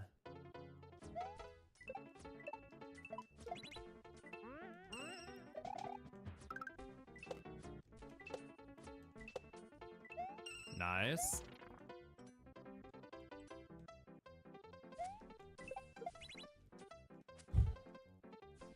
Oh yeah, dude. Oh yeah. All right. That is bogus. The stupid platform was... Damn it, my helmet. I had a beautiful helmet, now it's dead. It's stupid. Stupid. Oh. Wait a minute. Hold on. No, it's my fault. I did it wrong. You're supposed to throw it and jump off that one. Oh. Tragic, man. Tragic. When you realize it was your fault. That tragic moment. He had a true ending if you kept the helmet? Are you serious? Oh, I can't go back for before the checkpoint. Oh, I could have started over and lost my checkpoint. Damn it. I can't believe he had a secret exit for the helmet, man. That's cool. I might have to go back and check that out, you know? Got it. What's in the pipe?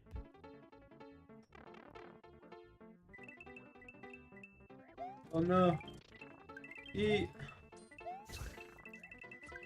All right. Was it worth it? Jury's still out on that one. Boop. Stage 5 with 30 lives. Baba Gas World Preview 1. Hmm? Hmm? Huh. Mushroom in a pocket. But why would I get the mushroom? Maybe I should get the fire flower. No, I'm cooking the food, brother. You know what I mean? Well, it did say to do a Z jump, but I couldn't see, so. Wait a minute. Wait a minute. Wait a darn stinking freaking minute. Wait a minute. What? I'm confused. What are you supposed to do here? Got the mushroom.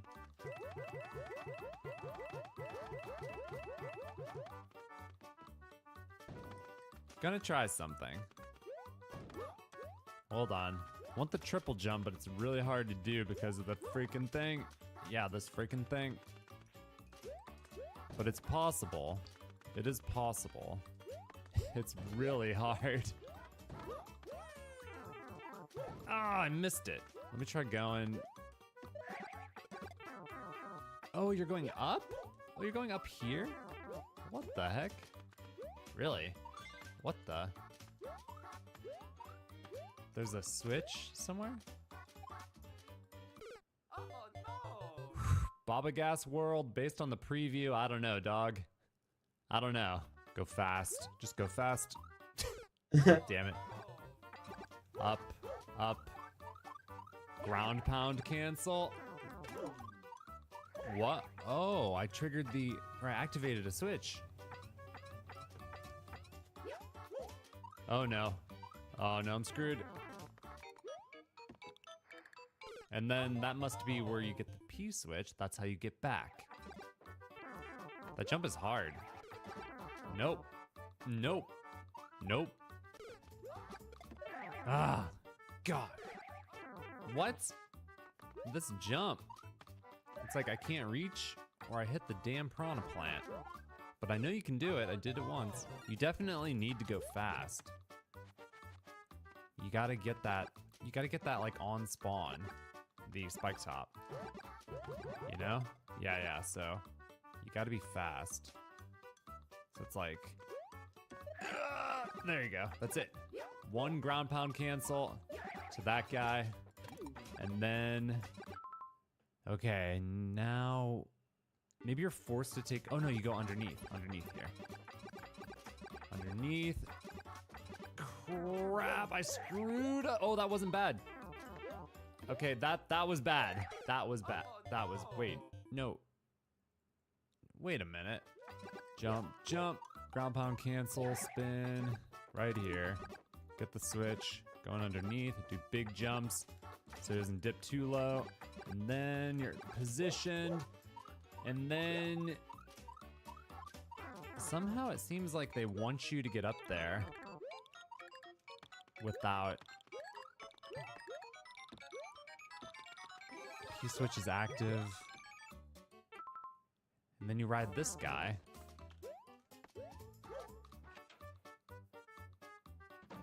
But you gotta reach the goals. Fire Mario.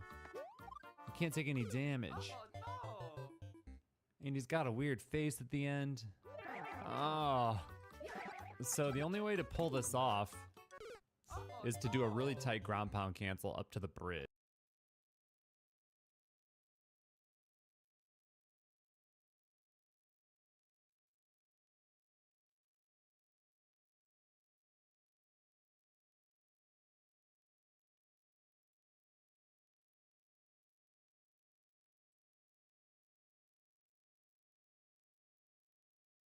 Alright, I'm getting off, man. Appreciate y'all, chat. Hope y'all have a good night.